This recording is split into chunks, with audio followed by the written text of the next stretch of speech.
Kick me out the house. Should kick your ass out the house. Shh. Call me a piece of shit. You're a piece of shit. Oh, come on. The fuck? What the fuck is... What the fuck? Oh, fuck! Hey! Hey, let me out! Let me out! It's not fucking funny! Hey! Whoa! Whoa, fuck! Oh, shit!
Hey, don't worry, Mayhem Matthew. You got what's coming to you, bro.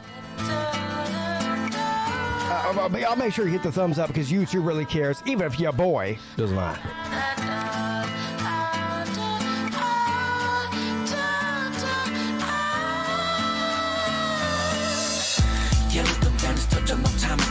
Had to walk hours before I found this new kind of road. Had to spend months inside a dark room with my candle roll. But I came out with it like the blind of the antelope. Oh, I mean, book, cause I'm looking at No. Yes.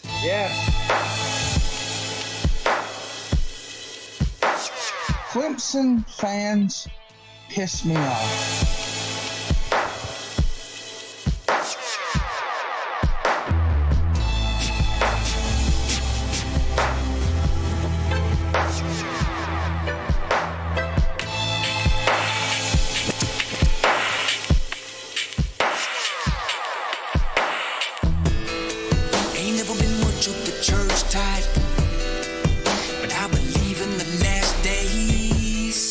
I walk through hell almost every night. believe it's a pathway. Say, boy, what you doing with your life? With those tattoos on your face. Say, boy, you know that you pay the price. Well, I guess I'll see when I hit that way. To the Father, Son, and Holy Spirit, I hold you nearest, my best friend. Let the trumpets blow with your appearance. I can almost hear it, my best friend. Juju Smith-Schuster's in the house. Look at him. Behold these lyrics, I got a best friend. Yeah, I got a best friend. Yeah, I don't know much about holy Bibles, but I grew up in the Bible Belt. I put my love over woman on idol, because I got beat with my mama's belt. But I learned from my mistakes. Try hard to respect people for what they believe in. But if you spit on my fucking grave and wish me hell, then I wish you well. I'ma send you straight up to my best friend. To the Father, Son, and Holy Spirit, I hold you nearest, my best friend. Let the trumpets blow with your appearance. I can almost hear it, my best friend. When you wish me hell upon my soul and spirit, behold these lyrics, I got a best friend. Yeah, I got a best friend. Yeah. God, please, would you arm me with the armor to calm me when it's drama like Gandhi? Could have gone the other way many times, could have turned Ali with the llama, but I squashed my beefs and things seem to be looking decent recently, but don't jinx it. It's like Clint Eastwood looking for peace, though maybe not finna enter the priesthood, but at least should make an attempt to show some remorse in the beast, some sort of repenter for the people. I've been a minister, not a preacher, but a shit starter and finisher. Inner the mind of a thick skin, but a short tipper. This patience of mine is thinner than twine is when I get attacked, so I might say something back that might offend you. So if you don't like when I rap or what I have to say on the mic, then you might wanna act just like quarterbacks and take a fucking hike when I snap, cause I'm a sinner. And I got a best friend. Plus balls and intestines, and they never been yes men. They gon' tell me when I'm fucking up the minute I'm ever giving it less. Then I'm about to vomit and I can feel it coming, cause failure's something I can barely stomach. And I only listen to my guts unless you're my fucking belly button. Don't tell me, not doing my best friend. Who you think I'm talking about? Lift me up when I'm down and out. Still look to him without a doubt. Still got a best friend. Shout it out like there's never been a louder mouth. Should've never been allowed a mouth. Now that I got a higher power, now when I black out, power out. It's loud. They're powerless, but they crowd around. They tend to flock like shepherds, the black sheep. But I'll be the worst thing that these motherfuckers ever heard. When I'm counted out, you'll be DOA. That announcement pronounce you dead when they sound it out. So prepare for arrival. Your arch enemy surrounds you now. He's all around you. Not even the doctors at the hospital are gonna shiggy shock you back to life. It's piggy possible to revive you. That's word to the diggy dots, diggy stops, and it's not an option. Something I'm not. No worries, Tiger Bastions. I got 10 minutes worth of filler. Believe me. Rockin' with Tupac and a suit talking a brute, dropping a deuce, fill up a syllable clip like a refillable strip cock and a shoot. Who you think's my clock that I use that I pull from to get my strength up against these haters, and he'll be waiting at the gate when you get sprayed up, sitting you hoe straight up to deal with my best friend. To the Father, Son, and Holy Spirit, I hold you nearest, my best friend. Let the trumpets blow with your appearance. I can almost hear it, my best friend. When you wish me hell upon my soul and spirit, behold these lyrics, I got a best friend. Let's sing your song, Texas Pete. Yeah, I got a best friend.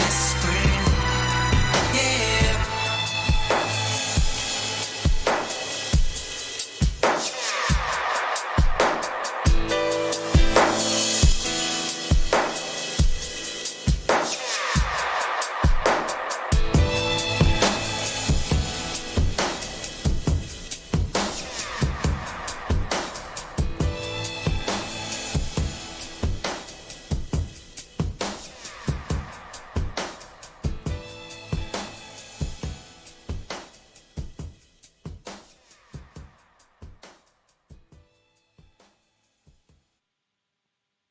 What you just said is one of the most insanely idiotic things I have ever heard. At no point in your rambling, incoherent response were you even close to anything that could be considered a rational thought. Everyone in this room is now dumber for having listened to it. May God have mercy on your soul. What is up, everybody? It is ya boy, PigskinPeete. Happy Friday to everybody. I hope everybody had an amazing and fantastic week. I know that I did. Of course, this is a call-in show. As you can see, I mean, unless you're completely remedial, like Matt. What's this guy's name? Mayhem Matt. Yeah, unless you're completely remedial like Mayhem Matt, you can see it right here. It is a call-in show, 864-207-4522. 864-207-4522 is the number to call in if you want to talk to me. Or Tiger Baskins, who's going to be on here soon. Yes, I started the show about an hour early tonight because why not? I was ready to talk to you. Are you ready to talk to me? That's the question. The SEC West is in shambles. Is there a bigger clown show than the SEC West right now? Everybody talks about the SEC West is the toughest division in college football. Might be true. Well, it has been true over the past decade or so.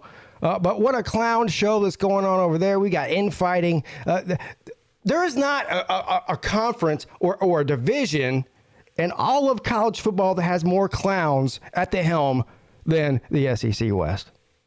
Brian Harson's a clown. Jimbo Fisher's a clown. Lane Kiffin's a clown. I would say Nick Saban's a clown, but he's the winningest clown of all clowns. All these guys they're arguing back and forth via the media. It's a great thing to see. I love this. I love it. I love it. Jimbo Fisher's been buying players since he's been at Florida State. He's trying to convince you that he hasn't been, which is the best part. Yeah, us having the best recruiting class in the history of football had nothing to do with NIL. Look at that. Look down there at Ole Miss. Look down there. Look at that Alabama. That's fucking good. Jimbo Fisher's the gift that keeps on giving, ain't he? He certainly is. You know what else is the gift that keeps on giving? If I can find it. Which I probably can't, because I'm remedial too. Oh, here we go. The Slob Olympics. Talk about a bunch of remedial people that are meeting up. Yes, dozens of them. Dozens of remedial people meeting up in Pigeon Forge, Tennessee on March 11th through 13th. What's today's date? I don't even know what day it is. Let me check my fake watch. What day it is? Where's Lean Driver at? Anyway, it's early February, which means we're about 5 weeks away from the Slob Olympics. And the shit talking has started to commence. Yes. Well, the shit talking has been commencing for a long time. I mean, it never really ends around here on YouTube. I mean, it's just a bunch of shit talking that goes on all year round, really. But the shit talking has started to commence. And there is this jabroni. What's this guy's name? Mayhem Matt. Yeah, Mayhem Matt. He's coming to. At least he says he's coming to the Slob Olympics, which is amazing and fantastic. But this guy, somebody, who was it? Traveling Fools. Thank you. Shout out to Traveling Fools, Brendan, who's coming. He sent me a link to this video. Said this guy's on YouTube talking shit about you, Pete. He made I don't even know what you call it, a trash talking video about PigskinPeete on YouTube. Now, I applaud the effort, sir. I really do. Respect for the trash talking. But I got to tell you, man. Well, let's just look at it. Let's just do that. I have a series of competitions that we refer to as the Slob Olympics. Last year it was in Atlanta, Georgia. This year it's in Pigeon Forge, Tennessee, March 11th through 13th. That's a Friday through Sunday. But me, PigskinPeete, BVD, as long as he's able to, Law Tide, Huffer Billy Paw, Raj, Neo, Lizard Circus, Mayhem Matthew.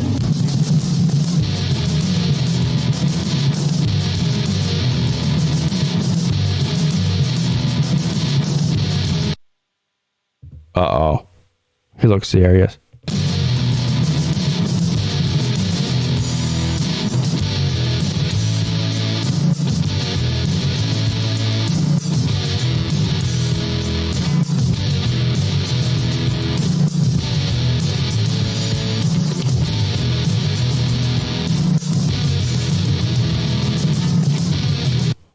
I didn't even know Mayhem Matt, Matthew, whatever his name is, was a Georgia fan until I saw this video. But it makes a lot more sense now.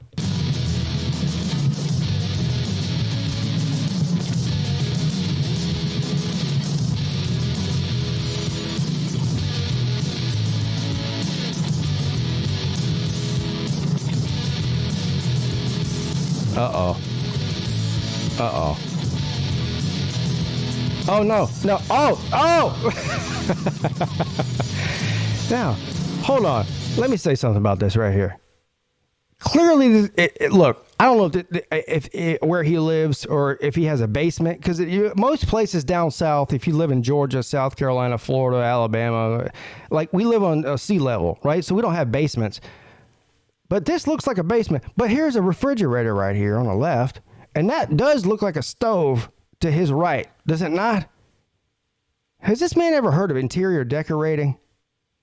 White walls everywhere, no pictures, not even a Georgia like a picture of Georgia from 1980. Nothing. This is the sorriest kitchen I've ever seen in my life. If that's what that is, Mayhem Matty, you might need to decorate that thing. Holler at your boy. I'll tell you what to hang up there.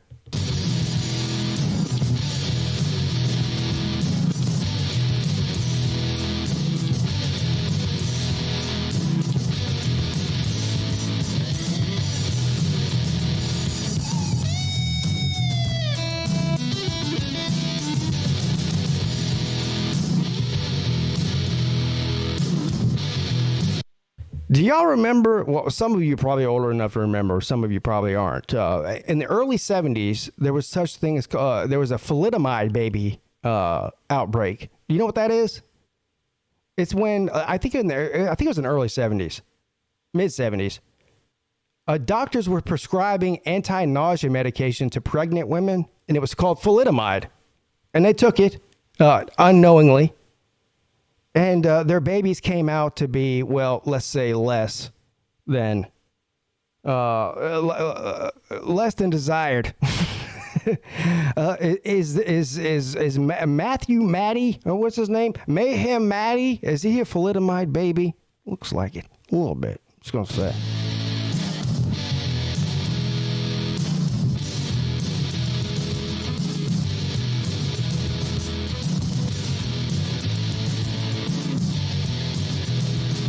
Listen, Mayhem Matty, first of all, I want to apologize to you. You did send a super chat last week, and I was clowning you for I thought you were trolling me, and so I apologize for that. All right, man. I'll hopefully we hear from you again soon.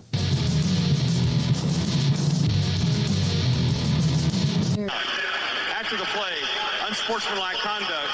Number 8.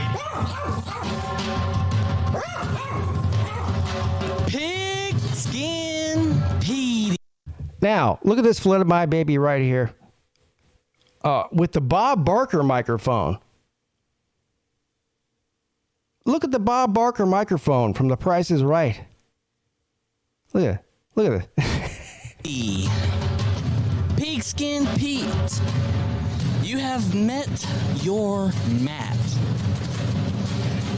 You have met your Matt. Look, I'm not like all these other YouTubers out here He's not like all these other YouTubers out here. Well, you could say that again, Mayhem Matty. The Slob Olympics Day. You will be ruined. I will ruin you. It says, ruin your slob sports career to clear things up. Huh? You are going to be just like Clemson. You're going to... I'm going to be just like Clemson. Yeah, the winningest motherfucker in the past decade. Thank you, sir. Just be just like Clemson. You're going to be all in. You're going to be all in on my videos. Do you think he got permission to do these videos in that housing project he lives in? I'm just wondering. You're going to be all in whenever you give me the Slob Olympics title, the Slob Olympics trophy. You're going to be all in on that. That's okay. You're going to have to transfer. You're going to have to transfer. He's even got video notes written on the underside of his hat bill. Look at that. What do you got written on it? What does that say? What does that say? I can't read it. But this man wrote notes on the bottom of his bill for the trash talking video. Your fan base over to Georgia. It's okay. And I'm here to make you do that. That's what I'm here to do. Pigskin. I'm here to transfer your fan base over to Georgia. You're going to have to make a video and say, I am no longer a Clemson fan. I am a dog fan. Just go ahead. You're going to have to transfer. Okay? Even your coach don't like the transfer portal. If I was to transfer, it ain't going to be to bumfuck Georgia and the housing project that you're living at, bro. I'll transfer somewhere nice, like the Florida Keys, I don't know, Thailand, Japan. There's at least 1,000 places I would transfer to before I would transfer to where you're at. He don't like a fan that's going to have to transfer over to Georgia. Go ahead and make your transfer now. Because whenever I win, whenever I beat you in every single category of the Slob Olympics, yes, I'm here. I'm taking names and whipping fannies. Okay? Every single category in the Slob Olympics, huh? I'm going to go ahead and just make a bet right now. Matthew, what's his name? Mayhem Matt. Mayhem Matt, are you listening right now? Of course you are. I'll go ahead and put a $100 bet that you don't beat me in the Who's Smarter Than the Fifth Grader competition. Because you're definitely not smarter than the fifth grader. Hashtag whipping fannies. I am, you're going to be your 2022 Slob Olympics champion. I'm going to be it. It's okay. You don't have to be sad at all. You don't have. Did you purposely pick a Bob Barker microphone that looks like a penis to stick up to your mouth? Or was that an accident? No, serious question. Have to be sad. I'm going to beat you in every category. It's fine. You're going to have to raise my hand. You're going to have to raise my hand whenever it's all said and done. Your new Slob Olympics champion, Mayhem Matthew. It's okay. Everybody's gonna have to witness it. You're gonna have to post it on your channel because you're gonna have to transfer. None of the Clemson fan base is gonna want you. None of the Clemson football team is gonna want you. None of the Clemson fan base already wants me, and none of the Clemson football team definitely doesn't want me either. You're gonna have to transfer after the Slob Olympics. It's okay. Because whenever I beat you and the rest of y'all, slobs, I'm going to come in and I'm going to beat you every single year. I'm going to be the person that you have to face every single year. This guy, where did he come from? He's been around for like 2 weeks, and now he's on here talking about he's going to be the Slob Olympian champion. Everyone's going to have to deal with him. I'll tell you one thing. This guy's got moxie, if nothing else. If nothing else. Which he probably has nothing else. You're not even going to get to come in the next years to come because you're going to know that I'm coming. Hold on. Let's see that again. Oh, I don't know if I can change this. Hold on. Oh, I can't change it. Never mind. You're probably going to stop coming to the Slob Olympics. Not even going to get to come in the next years to come. Have to face every single year. You're not even going to get to come in the next years to come because you're going to know that I'm coming. You're probably going to stop coming to the Slob Olympics. Can somebody tell me what that writing is on the underneath of his bill is? What does that say? It looks like Chinese. China. Olympics. You're probably going to stop coming. Fucking hat was made in China. Because every single year, I'm going to be the hurdle that you have to get through. I'm going to be the one that you have to get through, Pete. Pete. And guess what? You know it's true. You're not even going to make a video. You're not even going to make another video about me. He said, I'm not going to make another video about him. I never made one to be. I don't even know who you are. Because you know it's true. It's definitely true. I won't. You're not even going to make the video. Nope, I'm not. You're not even going to make a hype and hate video. Never made a hype and hate video in 4 years. You're not. I know. Because you know I'm going to become your Slob Olympics champion. You better holler at this guy here. This guy better holler at Big Dog Brett because he's taking Big Dog Brett's. He's stealing his smoke, not mine. Big Dog Brett's the Slob Olympic champion, not me. Hell, I came in a comfortable 10th place out of like 20 people. This man right here, he's got some serious smoke, but he's in for a big disappointment. He's in for a big disappointment. But shout out to Mayhem Matty for making the video, though. I'll give him credit for that, no doubt. Good video, man, really. I mean, you know, it is what it is. Let's see who's in the chat here, and then we'll get to the phone lines. And, of course, Tiger Basson is my co-host. Let's see here. Oh, thank you, by the way, before I forget. Thank you for the super chat. Ray Figgles House says, all the slobs should have their own entrance music. Pete needs to have Stone Cold Steve Austin's. Do it.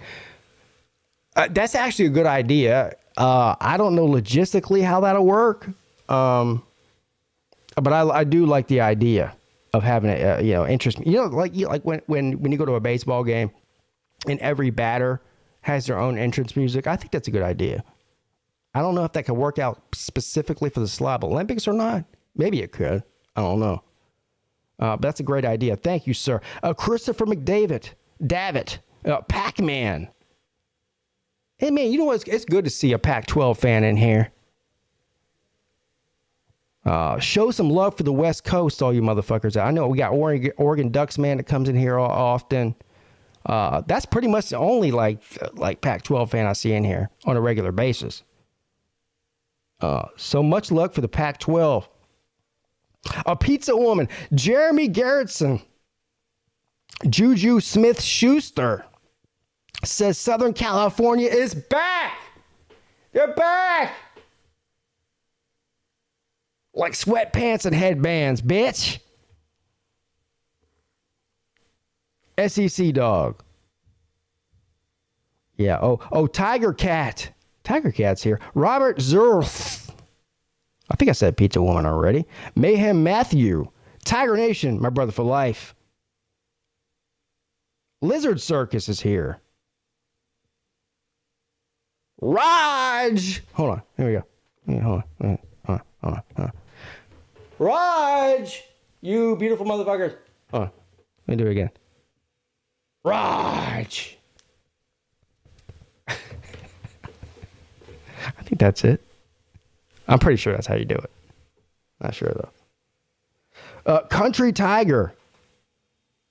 Joshua Herring. Battle Angel. Peete Productions. Anytime someone puts productions on the end of their name, I'm expecting something serious. What are you producing? Tiger Bastion's my co-host. I'll get to you in a second. Joey Foster. Goch. Tigers 504 says yuck. Mike Taylor, LW, Fish and Football. Daddy O. Why does your thumbnail look like the Spurs Up show host, Chris? Huh? I have no idea what you're talking about. My thumbnail picture is literally a picture of me with a filter on it. Traveling Fools.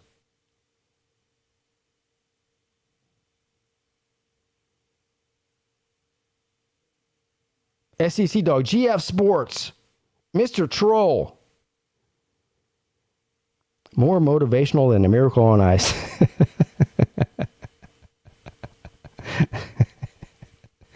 Oh, Lord. Slim Shady Canes in the house. Huffer Billy Paul, Daddy. Daddy status. Certified daddy status. Yeah, my dad's here. Knoll Squad, Raiders fan. All right. Golden Blue Dude. Is that Golden Blue Dude? Yeah, Golden Blue Dude's here too. Yes. All right. Let's get to the phone lines because nobody is here to look at my ugly face or listen to me ramble on for 2 hours. I already know that. What's up? You're on with Pete. What it do? Oh, what it do? I apologize. I was trying to put the phone together and it completely screwed up. So I put a couple of Nate the Great holes in the wall and I'm okay. Oh. Did you put them with your fist or with hockey pucks? Oh, no, with my hammer, sir. Oh, well, yeah. We need a video of that. All right. So Tiger Baskins is in the house. We're going to go ahead and give him his proper intro, and then we're going to get to the phone lines. Guess who's on the phones waiting for us, Baskins? Who that? Somebody we haven't heard from in at least like a month, maybe longer, maybe like 6 weeks. Sea-Dog? No. Okay. No, I'm done. Okay, I'll see you when they get here. It's somebody very special. But let's get to the intro real quick. I would be remiss if I did not do it. Thank you. Yeah. All right. Welcome to the PigskinPeete Show. What it is, I hope you're amazing and fantastic. I'm sorry if I say it too much, it's just a habit. My subscribers are the best for me. They steady clapping. If you're new to the channel, like and subscribe while you at it. Hope to keep you amused. If I'm lucky, I'll have you laughing. The greatest football show, so call with good questions to ask me. I'm growing fast like a New York taxi. I keep my stunner shades on, so my sunglasses steady staying flashy. Don't call with the bull or your call is getting trash. Hit the like button and enjoy the show. It's time to get to chatting. It's time for Pete to stop the rapping. Start one of the most underrated shows that's ever happened. I got my gat in one hand and my phone in the other. No matter Pete's color, he's still a brother from another mother. Doing shows in the off season. Yup, we talking all summer. I guess I'm winding down now. Time to start taking calls from people that stay out of town. Thank you for your support. It helps me do YouTube year round. People like Raj and Rhino 26 hitting the super chat quick. J-Dub and Huffer Billy calling in with stories to spit. TB and Mike Vick got the comment section lit. Hang out for a bit, enjoy yourself. And if you're feeling it, then do me a favor and call in. What's up?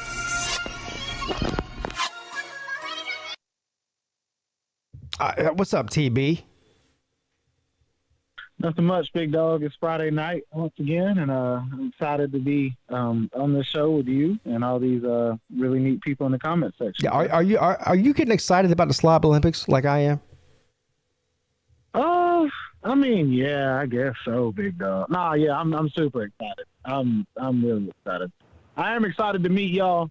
Don't get me wrong, but I'm just competitive, so Did you know? I'm gonna hurt some things. Did you know that Lou put out a training video? He didn't do one last year. He just put out another one. Whoa, what? Did you know that? No, I didn't. All right. Well, we're about to watch it. You need to play it? Hold on. It's only 4 minutes long. So hold on, callers on hold. Just wait about 4 minutes. I'm gonna play this Uncle Lou video.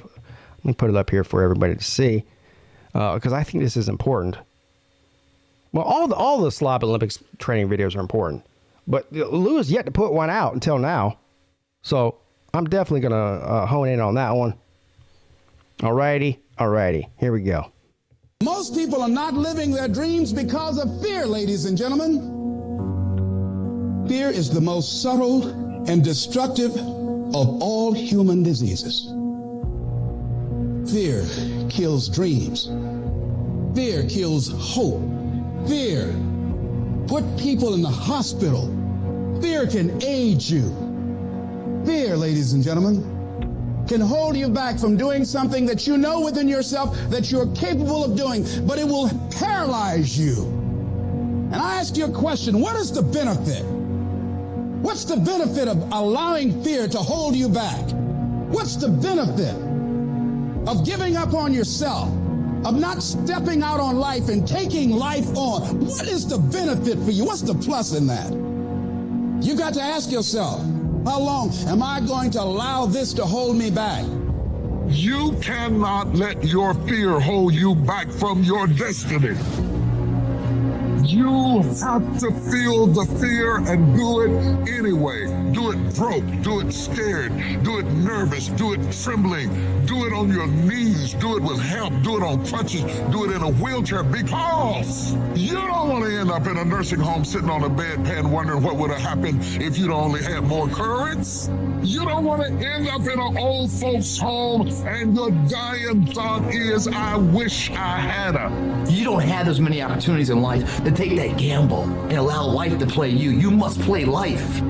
You've got to make some conscious effort to begin to work to develop you. Start listening to tapes on a daily basis to begin to recondition your mind, to retrain your thinking. Listen to things that can empower you, that can enable you to create a new reality for yourself and a new life for yourself. What's he trying to be, Chess Hall? Be strange around most people. Don't expect it to make sense to anybody why you've got to do this, why you have got to go. Why? I don't understand. You don't have to. I'm going for me.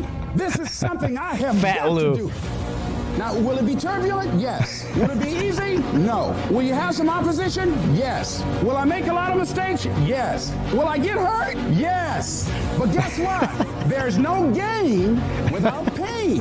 How do you stand the race, Les, when you lost your money, lost your car, had no place to stay, sleeping in people's houses, on their floor, on their couch? How do you handle the times when you're borrowing money and couldn't pay it back? You felt humiliated when people you love who didn't believe in you told you ain't nothing. How do you keep on coming back again and again? Well, you've lost your business or lost your job or lost your home and you've been completely devastated. How do you come back? Oh, let me tell you, it's possible.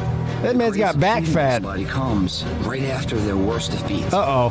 When they've hit rock bottom, hit the bottom of the barrel, they got nothing left. Everyone's given up on them. They're dead broke on their back. They're just now left with the intestinal fortitude, the pride within. Do I want to stay on the bottom of this barrel or do I climb the fuck out of this hole? Hold on. It's at that point when everything's lost, that everything can be hold on. gained. Is it? Oh, there it is. Is this just me? Look at right here. Underneath this big fat belly he's got going on. Is that a chip on the floor? Right there. You see where my cursor is, don't you? I think you guys can see that. Is that a chip? What is that? You have to remind yourself, I know I got what it takes to do this. And it's necessary that you go at it with everything in you, pulling deep down within, challenging yourself. Once you have that belief, that's so strong that overrides the crowd's disbelief, the adversities. He's got plumber's butt here too. Look at this. Whatever this is, that looks like something needs to be, you might need to go to the doctor, bro. Whatever's going on there, that looks like a pig snout. What is that? Anything, you welcome that because that right there is supposed to happen. Because without that kind of abuse on you, you will not become the battle-tested, proven champion that holds the title, has the value of the title. You must go through those ends, hit rock bottom. Your worst hour of despair becomes your best as you get back up. You learn from that. And you continue to put one foot in front of the other. Because what you're going for is what you believe. Oh, man. So the shit talking it's starting to peak right now at the perfect time too. Hold on. What's going on here? Stop this. Stop it. Yeah, the shit talking is starting to commence, Tiger Baskins. It's great too. That was beautiful. That was beautiful. Yes. Hold on. Damn it. Rut-row. Okay, here I am. Okay, that was amazing and fantastic by Uncle Lou. His first training video for the Slob Olympics. I would like to announce, your boy here has been doing some brainstorming and planning. And I have at least one Slob Olympics training video coming out in the next week or two. I'm trying to do it next week.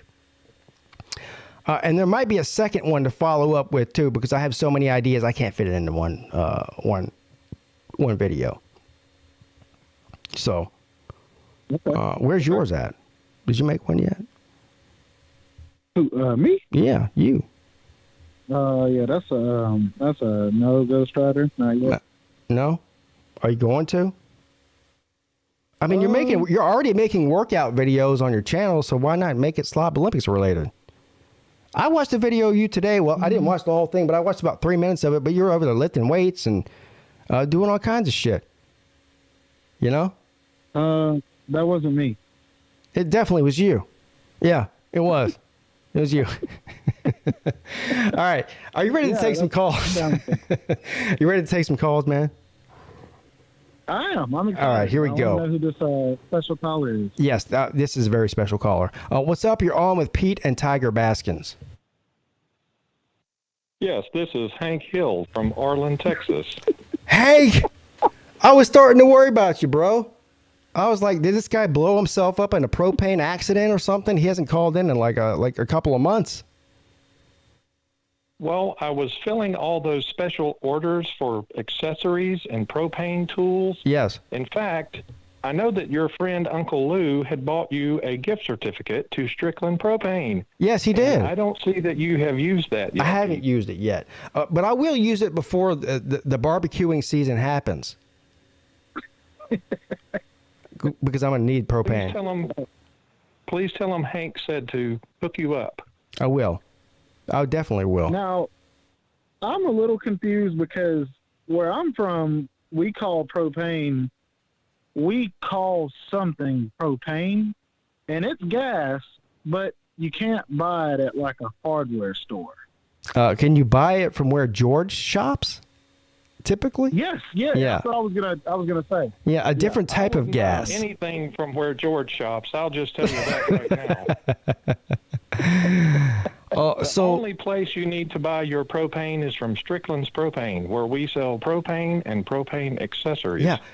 So obviously Hank Hill is from the state of Texas, and there's a lot of college football news coming out of the state of Texas right now. You got Jimbo Fisher is vehemently defending his program. 2 months ago, he was running around talking about, people used to pay players, but not us, and now it's legal, and but it wasn't us, ha. And now he's big mad because Lane Kiffin came out and said, look, man, Lane Kiffin's like, straight up, this is why I like Lane Kiffin. Lane Kiffin goes, look, we're Ole Miss. We don't have the same kind of money that Texas A&M has. We don't have the same kind of money that Alabama has. We have to go into the transfer portal, and I am the transfer portal king. This man is owning it and being honest. But Jimbo Fisher, though, he gets big mad. I hear all these people out there talking about how we're buying players. We ain't been buying players. But 2 months ago, you were saying that people bought players, but just not us, though. Right? Yeah. Of course you bought players. It's okay. It's okay. Look. Yeah, it's legal. It's legal. Yeah, of course it is. How many Texas A&M alumni are out there with car dealerships and fast food restaurants and fucking tire shops or whatever the fuck else they got, putting up $1 million? Salesman. Yes. It's okay, bro. This man got big. Did you see that that interview with that press conference with Jimbo Fisher? This man's losing his mind. But anyway, so he probably has you too. How many free propane tanks are floating around Texas A&M because of Hank Hill? We have all of the offensive linemen are carrying around tanks and hoses. And they're on TV. But mainly, I'm a Texas Longhorns fan. I know. Yeah, you're paying your offensive lineman $50,000 a year just to sign with you. The Texas A&M has a bunch of students that go around with fake military outfits on. Yeah, fake military. And wooden guns. Those aren't even real guns. And wood guns. Yeah, wooden guns. Right.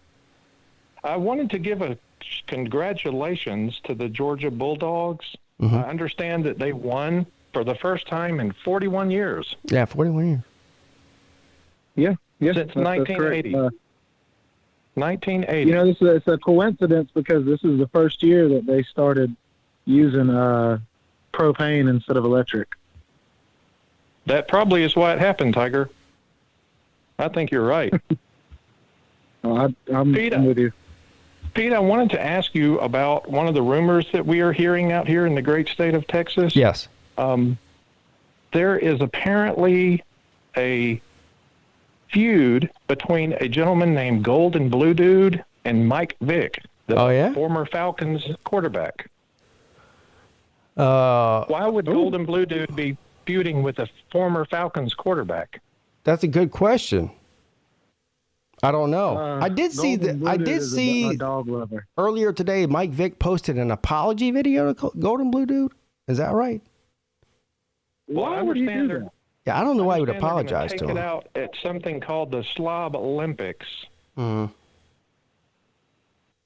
My neighbor Bill is very much a slob. Is your neighbor Bill coming to the Olympics? Because he probably would fit right in if he's a slob. Well, he has this ankle bracelet on, and I don't know if they'll let him leave the state. Oh. But I will ask him. Yeah, I know a couple. There's a couple people that keep saying they're going to come to the Slob Olympics or threatening to, but they have ankle bracelets too. But I think most of them are in Florida. They can't come. Where is this Slob Olympics, Pete? It sounds fascinating. It's in Pigeon Forge, Tennessee. Right here. How far away are you, Hank, from Pigeon Forge? Well, I'm in Texas. I've never left the state of Texas, and I don't plan to leave the state of Texas. So if it's not in Texas, I don't think I can come. Well, the state of Texas is full of slobs. So you look, come to Tennessee that weekend. You'll be right at home. And as a matter of fact, you could probably even bring some propane and propane accessories, and you might even get some business out of it. Hell, Raj will buy a whole truckload of propane accessories. Who is Raj? Who is Raj? He sounds like yeah, you can go fuck yourself. Yeah, you can go fuck yourself. Yeah, you can go fuck yourself. You can go fuck yourself. Bunch of goddamn Wuhan fucking whatever. Bend over, suck my fucking nuts. I'll give you the goat. Well, Pete, speaking of Wuhan, I understand that there is some Olympic competitions going on in Chinatown. Oh, you mean the fake Olympics? So that's a good point. Thank you, Hank. So the fake Olympics are happening right now in Beijing, China. That's the Olympics where people get together and pretend like they're not doping and pretend like they care about their country and they go out there and put their life on the line. But the Slob Olympics is the real Olympics. That's where actual slobs get together and don't pretend. There's no doping going on unless you consider smoking weed and drinking alcohol till you pass out doping. That's the only doping that's going on at the Slob. There's no steroid. There's not a person in the Slob Olympics roster that looks like they're on steroids. They all look like they look. If you put steroids inside of a Krispy Kreme donut, maybe. Yes. Well, Michael Vick actually gave me some stuff that he uses. Oh yeah. Yeah, and it's supposed to speed up his wheelchair, so it's supposed to speed me up. Yeah. So I'm going to use it before the dash. Are there drug tests at this Slob Olympics? That's a good question. Hope not.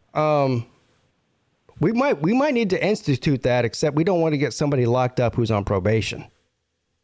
You know. Yeah. Let's do it. And I think probably at least like 30% of the people that are coming probably are on some kind of probation. So I don't think drug tests are a good idea.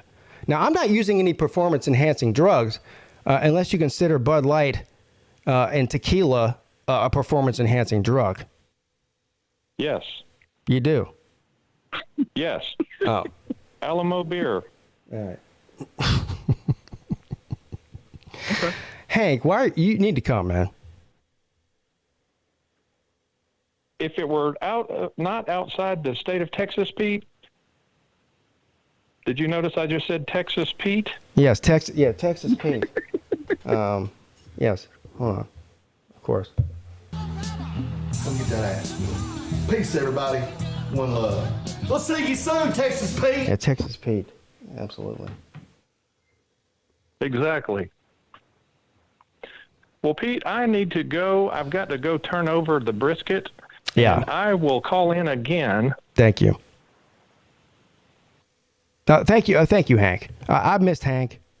I was wondering about Hank the other day. I was like, where's Hank been? You know, Hank, his identity is somewhat secret. Do you know who else's identity is secret? And I'm not gonna reveal it, but maybe somebody in the chat can guess. So, do you remember when Uncle Lou does the Lou Tube's Got Talent thing during the summertime on the morning show? Right. Yeah. So last year, the winner was Bigfoot. Do you remember Bigfoot's videos? They were amazing and fantastic. Yes, sir. I know who Bigfoot is. Do you know who Bigfoot is? Wow. No, we used to call my grandmother that. But I don't know. Yes, I know who Bigfoot is. Yes, I do. I always knew who it was, actually, but it was confirmed.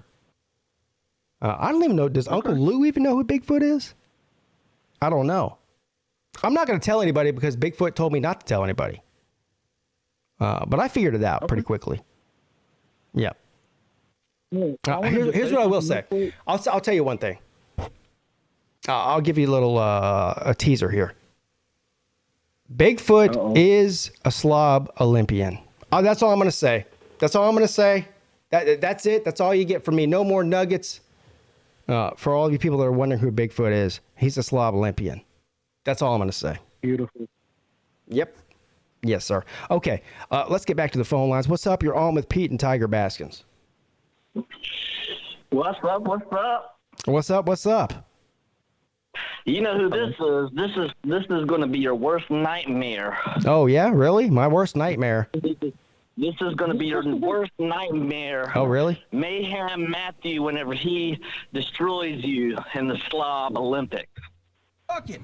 I'm sorry, but Jim Cornette has officially left the building and has been replaced by Bad Jim that does evil things and has to hire lawyers, which is why I got to get to a hotel room, get some air conditioning, and a fucking pizza.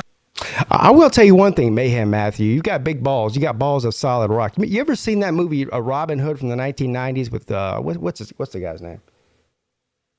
Guy with the little mustache. Yeah. He goes, you got balls of solid rock. Yes, you got balls of solid rock, sir, to come after me in your first training video. So I'll give you credit for that, but you made a huge mistake, sir. Do you know? Sir. Yeah, go ahead. I'm just gonna let you know this, okay? All right. I've been watching you and Uncle Lou's videos for a long time, and I've been scared to type, right? I've been scared to do all that, right? Mm-hmm. And now I have came out, and I'm ready. I'm ready to go. Okay, you have I'm coming out. I want the world to know. You have awoken a monster. What? How did I awaken anything? I didn't do anything. Because I am here to win. I'm going to be your new Slob Olympics champion. So why aren't you making videos about Big Dog Brett? He's the Slob Olympics champion, not Pigskin Pete. Well, here's the thing. Yeah. Big Dog Brett. I like Big Dog Brett, right? He's a me Georgia too. fan. And I need you to come over to the good side. What? I need you to come over. I'm gonna make you. There's only one side, sir. Hold on. Listen, I want to get this straight. He just said that he's coming out, and he wants you to come over to the good side. If I put two and two together, now, yes, I heard that too. But let him continue. Go ahead. Continue, Mayhem Matthew. Listen, I need you. My main goal is to make Pigskin Pete transfer over to the Georgia Bulldogs this season. You are going to be my rival, and I'm going to be the hurdle that you got to get over. Damn, you ain't got a say. You don't even have a say in this. That's your rival, dang it. Why would I transfer? Why would I transfer fan bases to a fan base that's loaded with a bunch of jabronis like you that hasn't won a championship until now since 1980? Why would I do that? Well, here's the thing, right? Here's the thing. I'm what you call awesome. All right. No, not awesome. I don't use that word. Amazing and fantastic. That's what you are. It's you know, if you was intelligent like you're a Georgia Bulldog fan right here, right? Then you would know that's a synonym for amazing. No. No, it's not. But go ahead, Georgia man. But it's okay. It's okay, man. It's okay. Whenever I come, see, I don't have the ankle bracelets. I'm going to break them chains, and I'm going to come, and I'm going to whip your fanny. This is, there's a disease going around America right now. You better come hard. There's a disease that's going around America and YouTube. All these people that weren't at the last one are coming out of the woodwork acting like they're going to win. And you know what, Tiger Bassins, you're one of them. Yeah, just coming out of nowhere, I'm going to win the whole thing. Yeah, I've never been there before, but I'm going to win the whole thing. Talk is cheap. On YouTube, sir. So we have Talk is cheap. Ask Lita. And his girlfriend too. It does, because like I said, I say it from experience. I've been used before, and it's no fun being friend zoned, and it's no fun being played. It's no fun liking a woman knowing that she's dicking around with somebody else, and it's no fun inviting a woman out somewhere for the weekend on a camping trip, and you have romantic feelings, and she knows it. And then that night, she's having sex with some dude in a tent where you're at. Hey, Mayhem Matthew, here's my advice to you when you come to the Slob Olympics this year. Don't bring your girlfriend that you met that day, and don't bring a tent. Well, I am happily married, and so I won't be bringing no girlfriend. Okay, good. But here's the thing, right? Here's the thing. I'm not talking about wives or girlfriends. I'm talking about whipping your fanny. Oh, my fanny. 2022. You know what? I'm going to do you a favor, Pigskin. I'm going to do you a favor, okay? Okay. So whenever the Slob Olympics is all said and done, you will be famous for getting your fanny whipped. And it's going to be hashtag whipping fannies all over your YouTube account. Hashtag whipping fannies. All right, so if I put it up on the internet, the keynotes to this paragraph I have to write, I'm coming out, come over to the good side, when whip your fanny, and I'm gonna come. I've heard. Okay, I'm just trying to figure out what the hell going on here. We talking about the Slob Olympics? We talking about something else? We're talking about a series of competitions that we refer to as the Slob Olympics. The thing is, and I'm trying not to get in the middle of this, but Pete is not the reason that you will not have a chance in the Slob Olympics. I am the reason, and I'm a Georgia fan. But look, No, look, no, hell no. Okay. Here's the thing. I'm gonna say this, and I'm gonna let y'all go. Mayhem Matthew, Mayhem Matt, while I have you on the phone, can I ask you a question about this this kitchen of yours? Is that a kitchen? What is this here? That I live in what you call one of them old mill houses. A mill house. Yes. All right. So thank you for telling me that. Now, according to me, you're not Mayhem Matt. You're Millhouse Matt. Thank you for that. Sir. But in mill houses, do they not allow you to hang anything on the walls? What is this? This looks like an insane asylum in here. It's nothing but white walls, a refrigerator, and a stove. This looks like a prison. Like, are you in prison? Yeah, I just moved, but I mean, I gotta get time to hang it up. But I promise you. Well, here's the thing. Yeah, make sure you hang title. something. You see this right here on the right? It looks like an electrical box. Hang something over that, at least. And what does it say on the underside? Hold on. Let's see here. Let's get this here. Let's get to where he. Yeah, there we go. What does this say on the underside of your bill? In your Georgia National hat. Champions. That's what it says? 2021. Yes, sir. Something that your Clemson Tigers and you will never be for the rest of this time. What? For the rest of what time? For the rest of Clemson's football history. Oh. They will not win right. another championship. Yeah, because everyone believes that. Yeah, you can go fuck yourself. Yeah, everyone believes that. Yeah, you can go fuck yourself. Are you perturbed? No, I'm just a little bit perturbed. I wake up perturbed, sir. But here's what I will do. I'll give you a special shout out, Mayhem Matthew, for having the balls to make that video and call me out. I appreciate that. And I will gladly take your $100 bet. That's easy. What was the $100 bet again? I forget. Well, number one, I'm going to win. So. But what was the bet though? Too. But what did I say? What was the bet? Repeat it. I'd have to go back on the video, but I'll take it anyways. I'm going to take it anyways. Yeah, that's what I thought. Okay. It doesn't matter. I'm taking the It does win. matter. I'm coming after everybody that comes into the Slob Olympics. You will be, I promise you, other than Uncle Lou, I'll be the first person that you see whenever you drive up. Oh, are you going to get there on Wednesday, the 9th? I'm going to get there, well, I'll probably get there 10th, 11th, and 12th. Oh, so you won't be the first person I see then, because I'm getting there on the 9th. So physically impossible for that to happen, isn't it?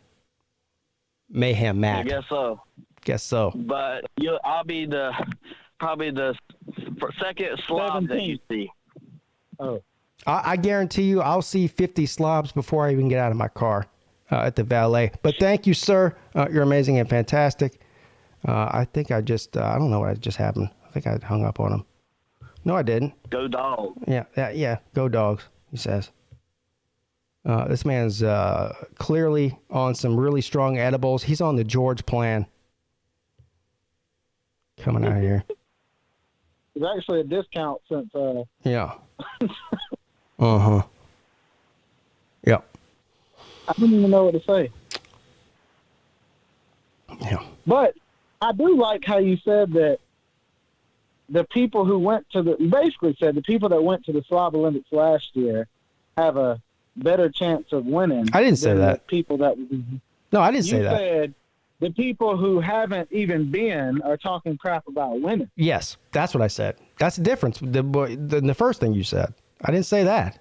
I didn't say that there's not going to be a new winner that didn't come last year. I said that the people that are coming in this year that weren't there last year are the loudest ones about winning. But if we know the event, why can't we be loud? So I have to wait. Go ahead, be loud. Be as loud and proud, bro. I'm all for it. But people like me that were there last year are going to call you out on your bullshit. Not you, but in general. You get it? No, but that I would want people to call me out if I don't win. Yeah.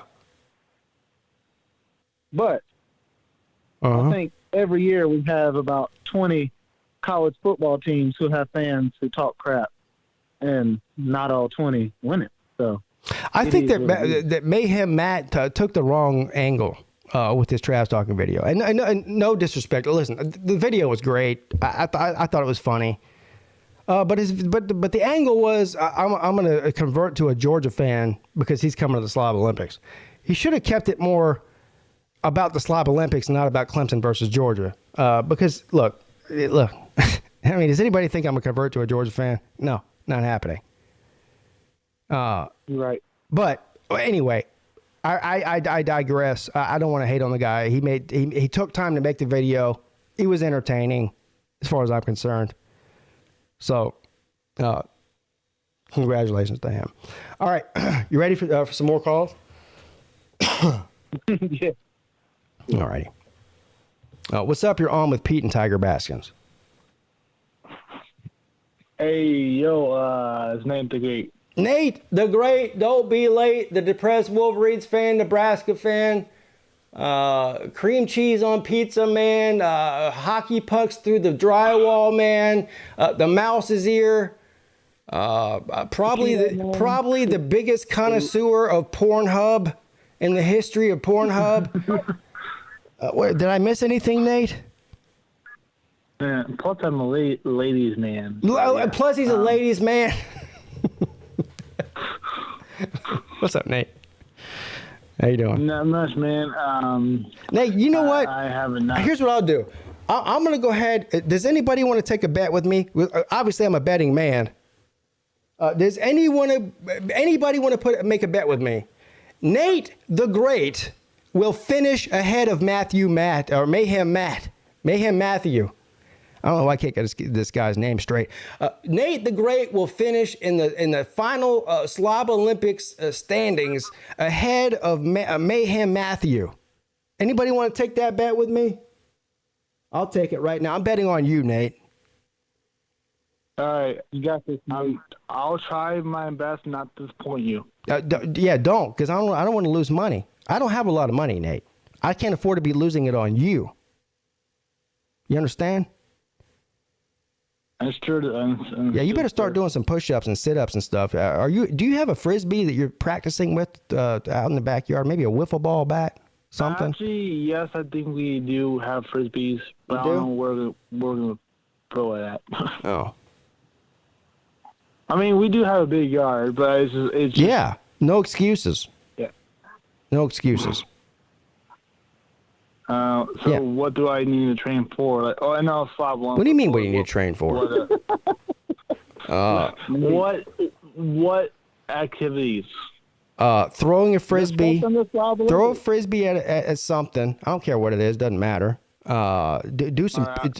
Practice some beer pong. Practice sitting in your dad's recliner and throwing empty cans into a trash can. So drink the. So drink the can. No, the cans. You don't have to drink it. Just throw it. In the can. Just throw it. Oh, okay. Yeah. This is gonna be a lot. Yeah, it's gonna be a lot. No excuses, like you said. I don't know. I don't know if I have stuff for the video. Though. That's my problem. I'll only have a phone. Huh? To be honest. Like to make my train video, I don't have anything but a phone. That's all you need, bro. Look, both of the videos I made for training were all on my phone. The videos I'll do this year will be on my phone. All you need's a phone. How do you put music on them? Huh? How do you put music on them? Like last year, did you sing your songs on your your training video? Look, Nate, I'm not going to get into how to make a YouTube video with you on here because that's boring.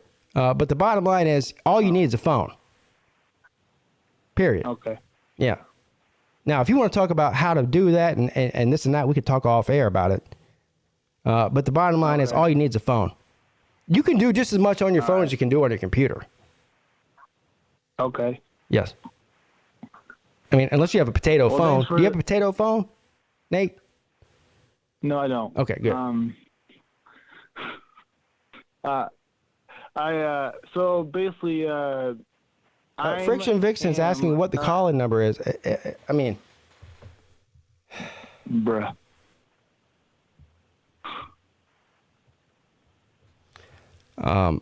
It's right there. That's it. 1-706-786-4481. You lying? Okay. Hey, Nate. What? So that's not my number. He just talking. But Nate, I heard that you said that I was your rival for the Slob Olympics. That means I have like 3 rivals for the Slob Olympics. What's up with that? Oh, well, I only heard of one rival, so. I mean, yeah, Nate, who's your rival? Is it Vic? Is that what somebody said earlier? Who's Vic 2 beefing with the Slob Olympics? Is it Nate? GVD. Oh, Golden Blue Dude. Yeah, sorry. Yeah, I'm sorry. Yeah, I got the memory of a Nat. Right. Yeah. I chose the TV because we get in touch a lot. We get in touch a lot of the time. So why not? Yeah. Okay. I mean, Nate, I'm not going to take it easy on you, Nate. Because, hey, you know what? I of all the people that are coming to the Slob Olympics, I think Nate's a sleeper to win this thing. I'm being serious. Nate, how tall are you? 6'5". 6'5". How much do you weigh?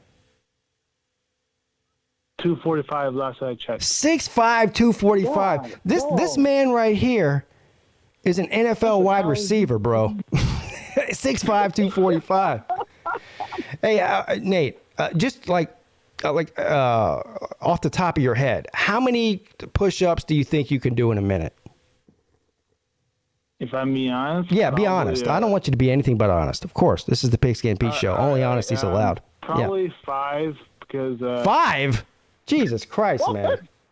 Hold on now. But I think I can do better at the Slob Olympics. I need to see, so the push-ups have to do a lot with the core. I need to see Nate the Great's core. Nate, do you have like so how old are you, Nate? You're like 24? Yeah, what are you? 20. You're 20. There's no reason that a 20-year-old 6'5", 245 should have a gut. Do you have like a beer belly? Not from beer, but from eating? You have a big gut. Yes. You do. Yes. Eating taquitos. Yeah. There's no way. Probably. Nate, here's what I'll tell you, bro. You need to cut that out. Cut the cream cheese out. Dr. Pete's about to give you some nutritional advice. All right, for the next 2 months, because I'm counting on you. I need you to win. I got $100 on you to beat the Matthew Mayhem or Mayhem Matthew. Cut the cream cheese out. All right. Cut do you eat a bunch of sweets like cakes and things like that, like candy? Yes. Cut that out. Cut it all out. The pancakes, the waffles, the chocolate cake, the cream cheese. Cut it all out. I need you to get on the PigskinPeete diet plan. Here's what we're gonna do, Nate. This is gonna be very easy, okay? Right. Every morning you're gonna wake up. You're going to eat 2 eggs, however you want them prepared. I don't care. Scrambled, over easy, sunny side up. I really don't give a shit. Hell, you can eat them raw if you want to. But you're going to eat 2 eggs and 2 pieces of bacon. All right, so the bacon's for your fat and the eggs are for your protein. Okay? Are you following me so far? I got you. All right, no dairy. Cut the cheese out, bro. No pizza, no cream cheese, nothing. Nothing, no milk, no cream cheese. Can you do that? Yes, sir. All right. Now, on top of that, I need you to go ahead and walk at least 1 mile a day, preferably 2 or 3 miles. Can you do that? Oof. Yes, I will try it. You'll try it. Yes. I need you in tip-top shape, Nate. My cell phone bill is depending on it. $100, bro.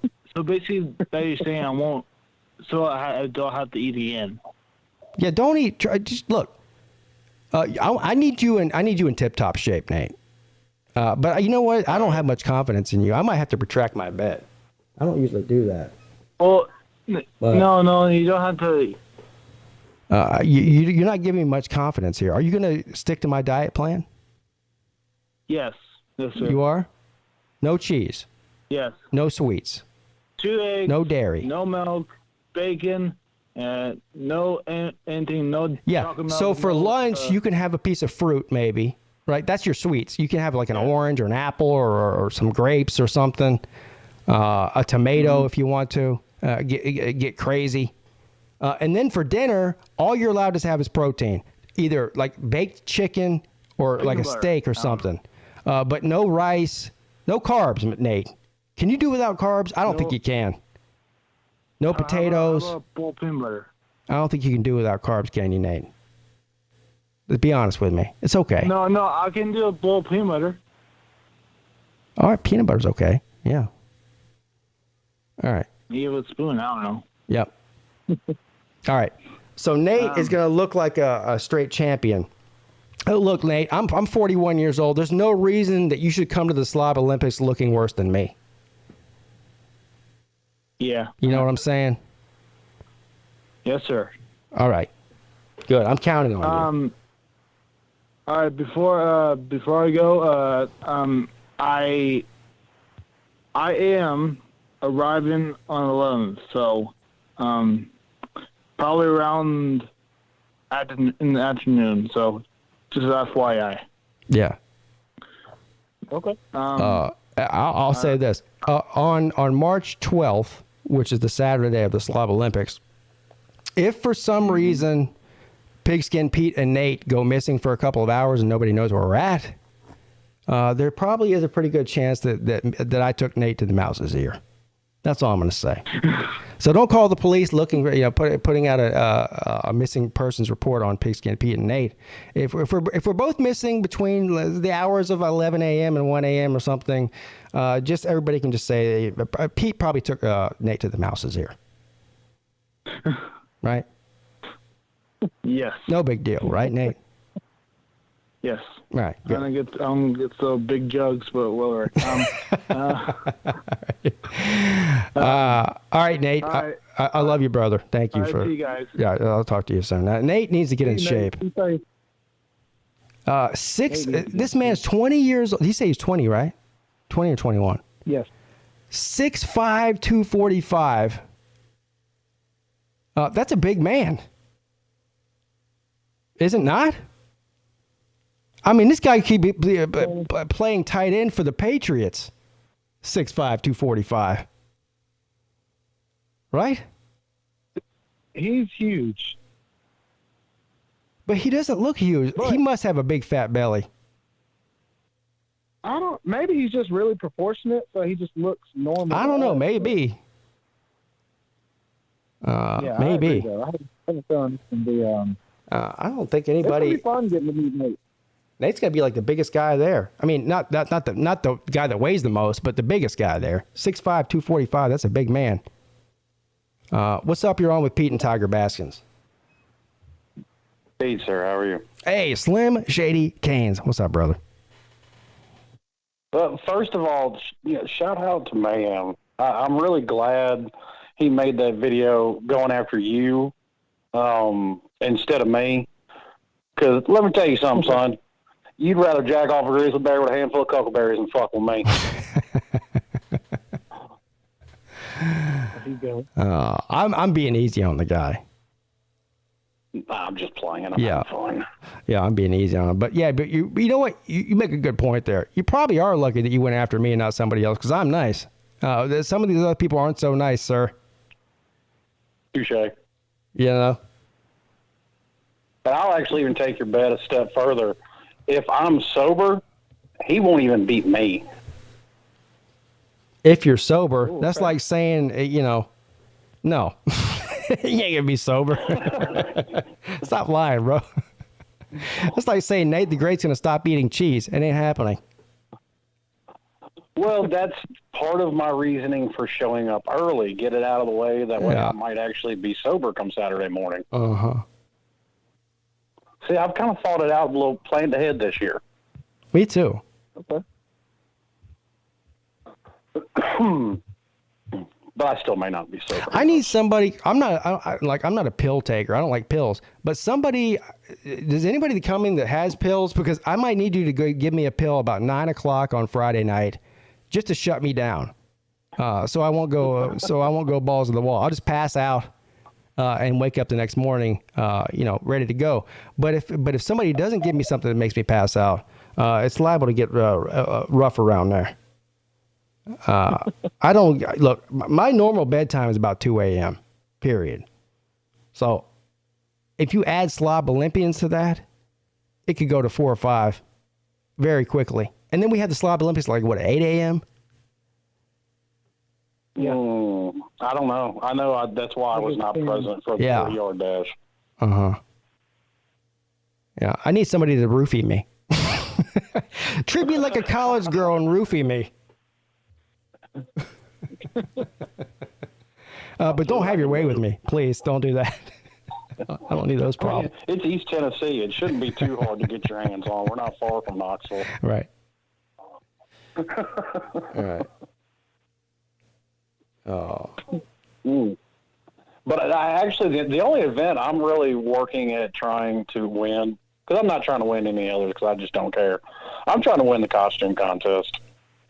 Oh. So, TB, are you wearing a costume? I'm trying to figure out what to wear, but yeah, I want to. Because I guess I've seen how many costumes have I seen? So I guess we saw Luz tonight. I don't know if that's what he's wearing or not, but he's got a wig and a fat suit and whatever that thing he was wearing. Pretty similar to what I'm wearing, but not exactly the same. Well, you guys will see my costume here in the next week or two when I do my video. But so we know that. Outside of that, I have seen Slim Shady's costume, or at least part of it. He texted it to me. It's amazing and fantastic. The Miami Man will be making an appearance. Yeah. I don't know what Sea Dog's doing. Last year, his costume was amazing. I don't know what he's doing this year. See, that was the problem with Sea Dog's costume last year. You set the bar way too high. How do you top that? Well, you can always top it. You can always top it. Yeah. Yep. Well, I'm sure it can be topped, but how are you going to top it and still be able to compete? Let's be honest. You get more than a chicken wing dangling in front of you, and it's going to become an impedance in the 40-yard dash and other events. I'm going to go ahead and tell you right now, I'm winning the costume contest. Oh, okay. So, I might not win anything else. That might be it. That might be my swan song. I'm winning the costume contest.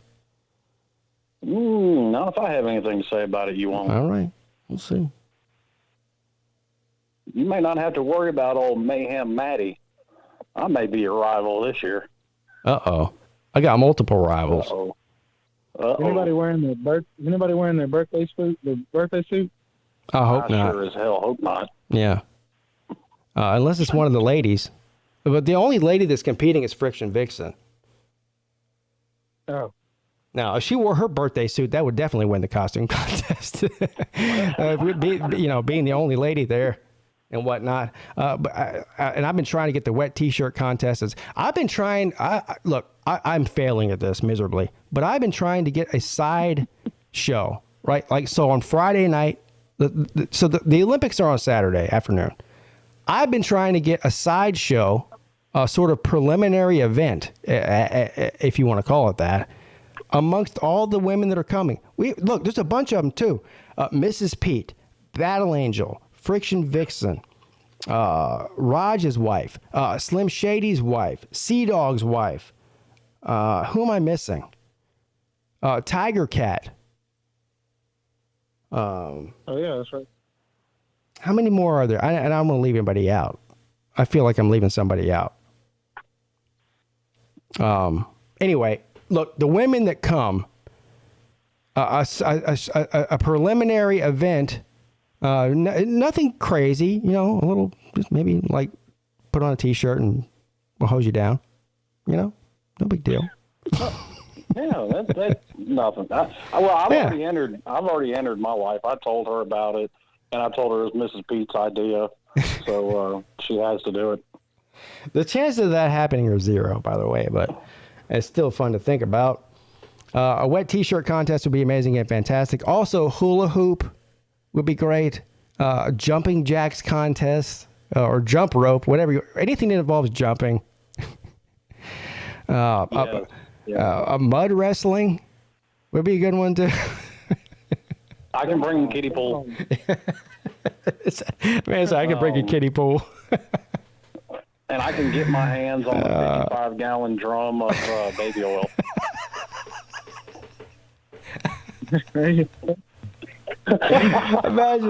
Imagine Slim Shady Kane's pulling up to the Twin Tower Hotel or whatever, the Riverside Tower Hotel in a pickup truck with a pickup truck full of a 55-gallon drum of baby oil and a kiddie pool.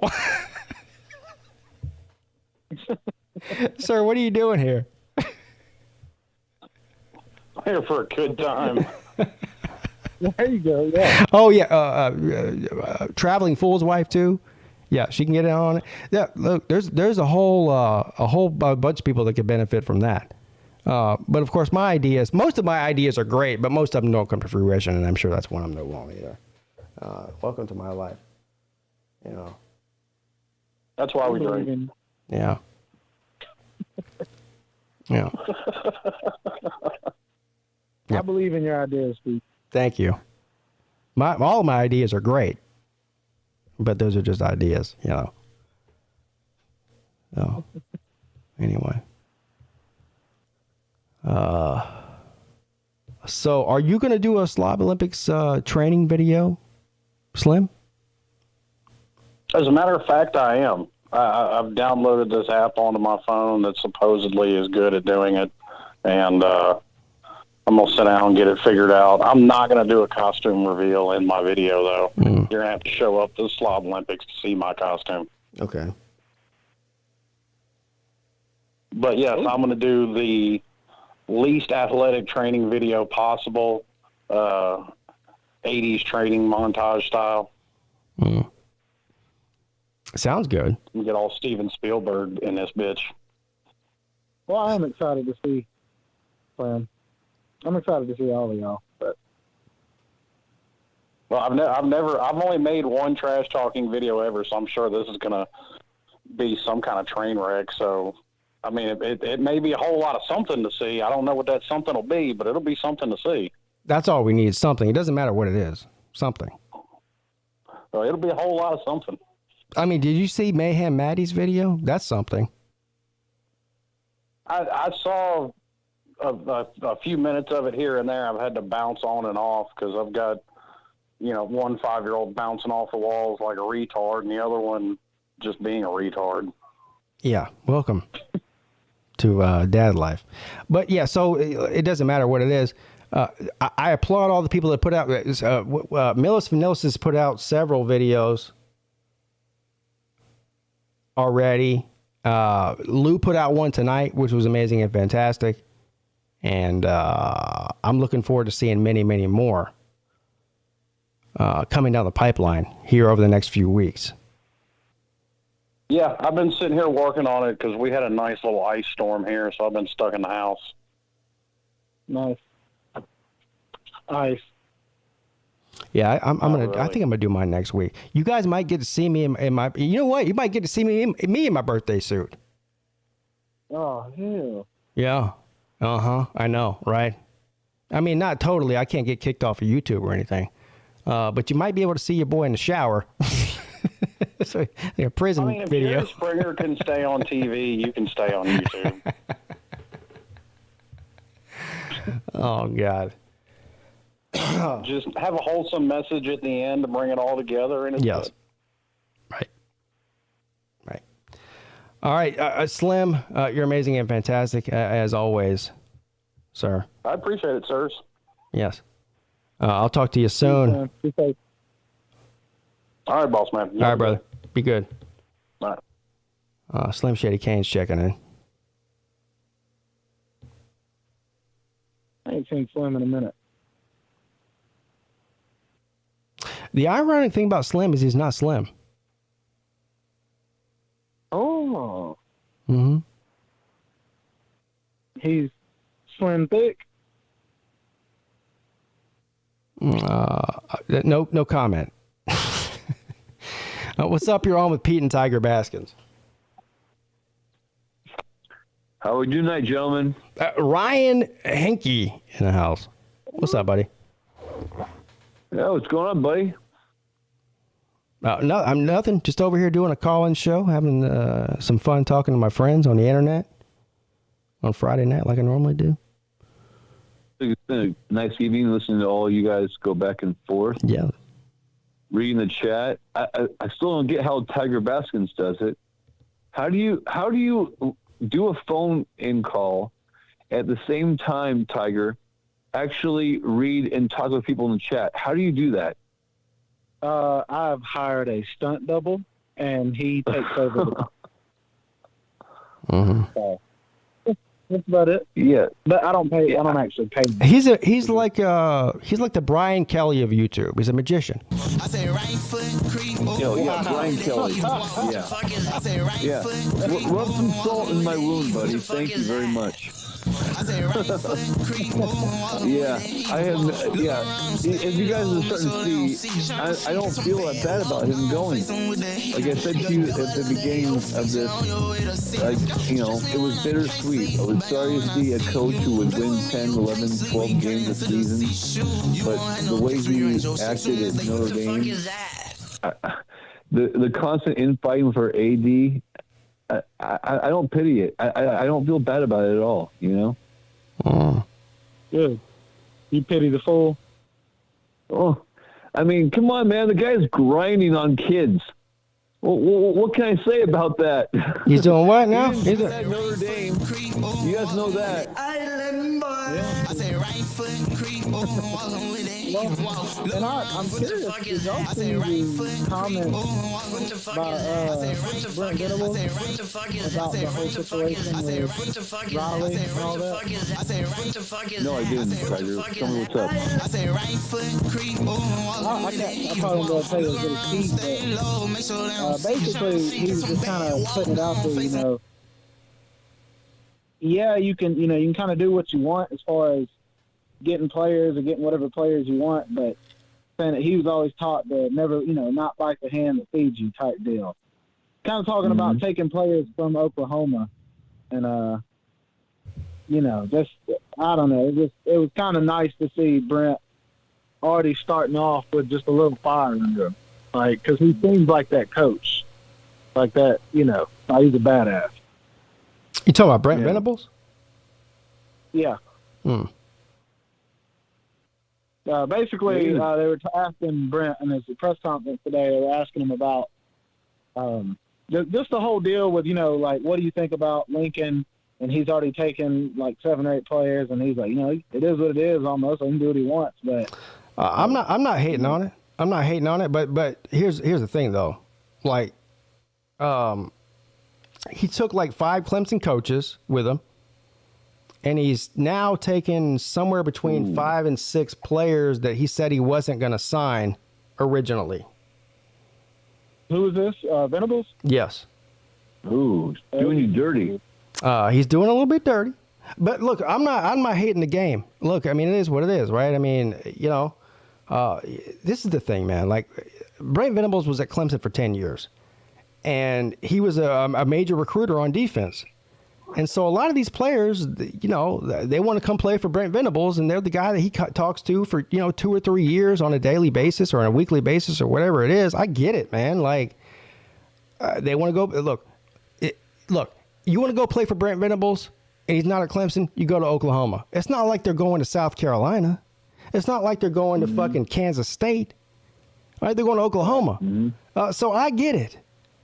I don't think that Brent Venables did anything shady at all. As a matter of fact, there was a couple of guys, 2 guys in particular, that as soon as he left to go to Oklahoma and take that job, decommitted. There's a 5-star defensive lineman and a 4-star linebacker, and they both decommitted immediately because they wanted to go play for Brent Venables. And he, according to him anyway, he called them immediately and said, look, don't decommit from Clemson just because I left there. You should still commit to Clemson. Now, it's up to them to decide whether they want to do that or not. If 3, 4, 5 weeks go by after that happens and they still haven't committed to Clemson and they're still out on the market, but Brent Venables has every single right to go after him. Right? I mean, look, if he doesn't get him, somebody else is going to get him. And like I said, he's the guy that's been recruiting him for the past 3 years. So I don't have a problem with it. I really don't. You know, I mean, it's a cutthroat business, man. College football is shady as fuck. I mean, look at what's going on, man. Lincoln Riley. Now, you want to talk about some shady shit? Lincoln Riley's been doing some shady shit, right? Well, and that's what I was saying, Pete, earlier, was they were asking Venables about Lincoln Riley. Okay. Like basically about what he's doing, and he just kind of said, it is what it is type deal, like, because, I agree. Taking recruits is one thing, but, getting current players to transfer to you and almost using recruiting tools like, oh, he's a defensive coach, you guys won't put up numbers. Yeah. Yeah, I agree. Yeah. I thought it was just, I thought it was a little trippy. I'm looking forward to the day, and I think it will happen sometime in the next year or 2 or 3, whatever, sometime in the near future.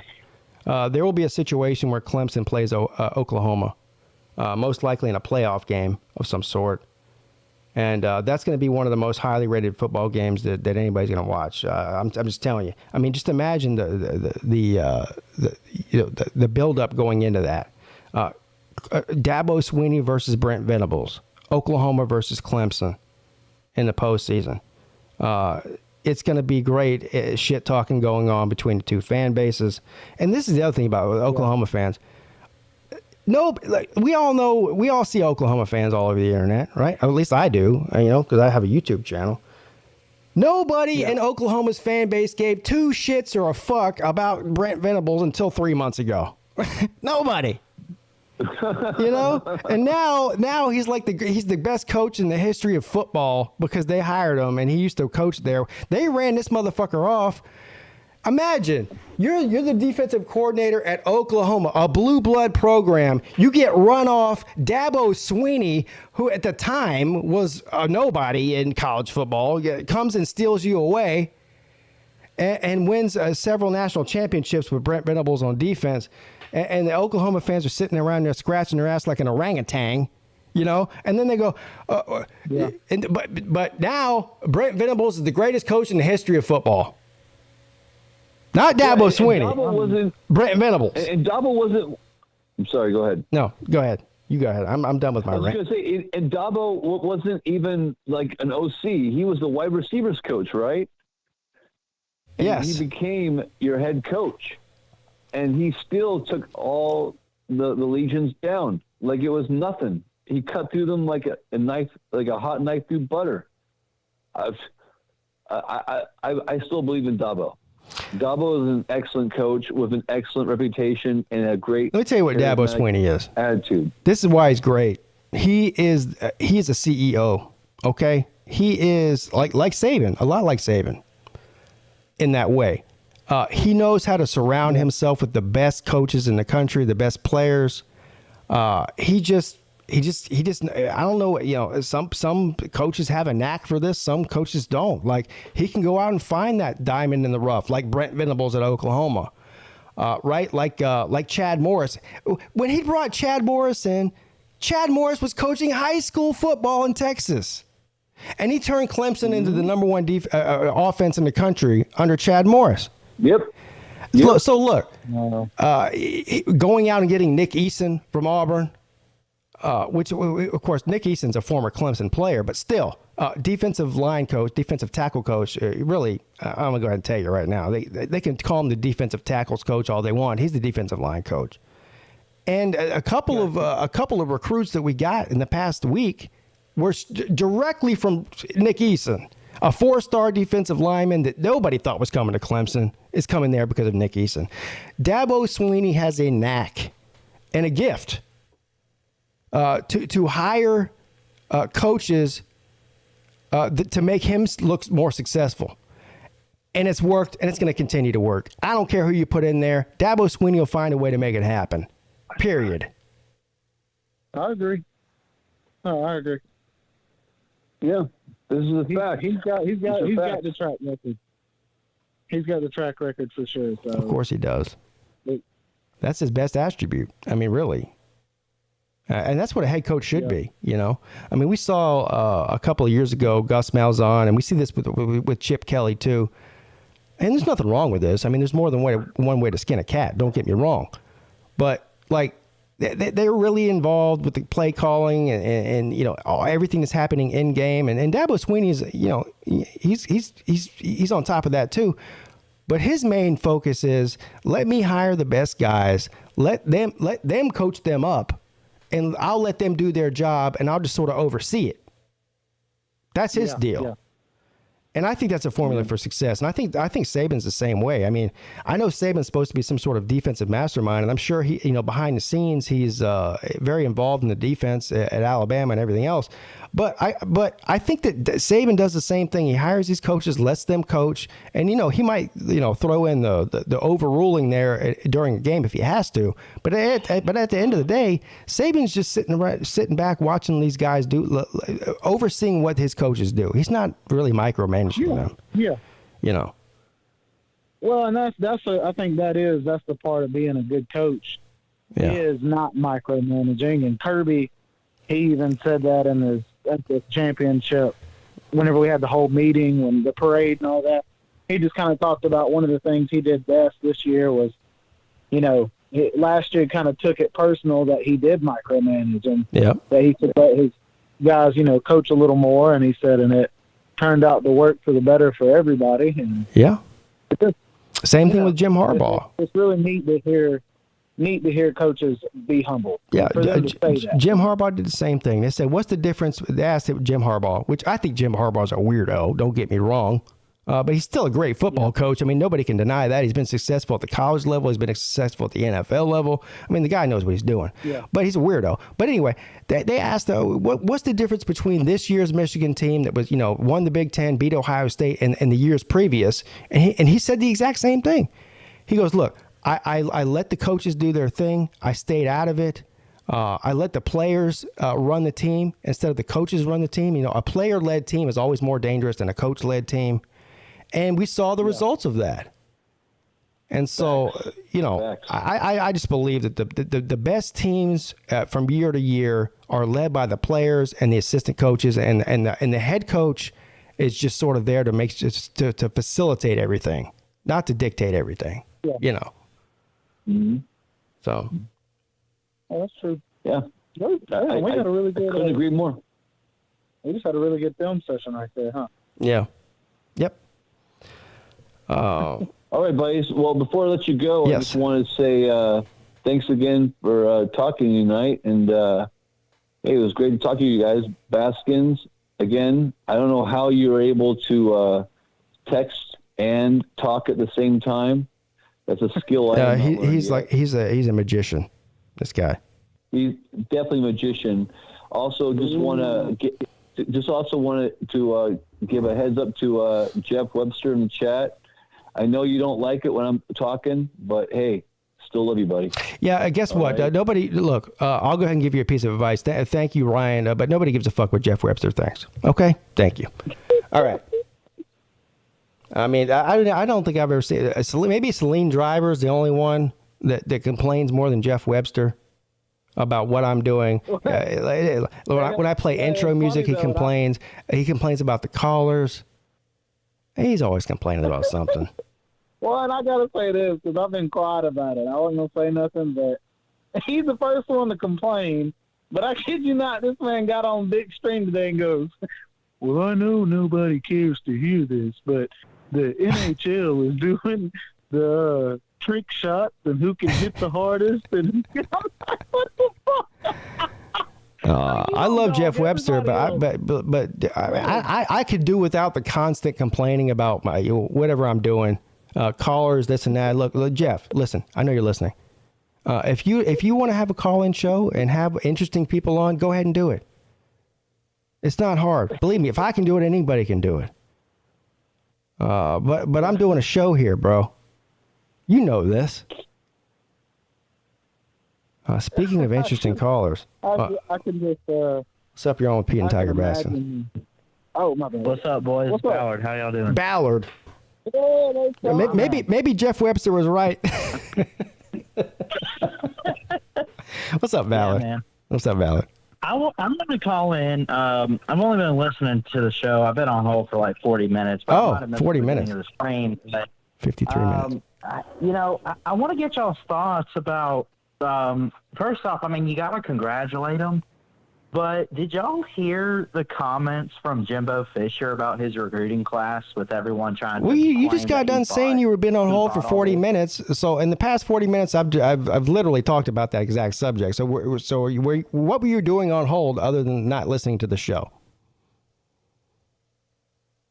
I don't know. I was just waiting. Well, you just asked me. I know you were talking about... You just said... talking all about Dabo and Venables and all that. All right. In a real quick summary, Pete and I both believe that Jimbo Fisher is an alien. Yeah, I do. All right, that's fair. He's definitely an alien. Oh, for sure. No, it was just dumb of him to get on there and be all butthurt Ballard and try to defend it when it's legal. He wanted the pride of his coaching got in the way, and he didn't want it to seem like the money is what bought him that class. He wanted to feel like his coaching. Yeah. That's actually a really good theory. Jimbo Fisher, he might be an alien. The hell is that music? It's alien music, damn it. If Jimbo Fisher was an alien, what planet would he be from? If Jimbo Fisher was an alien, what planet would he be from? Penis. I mean, Penis. I'm gonna go ahead and say he'd be from a planet called Alabama.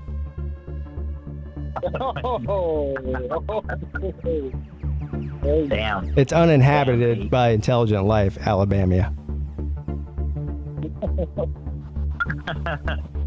Uranus.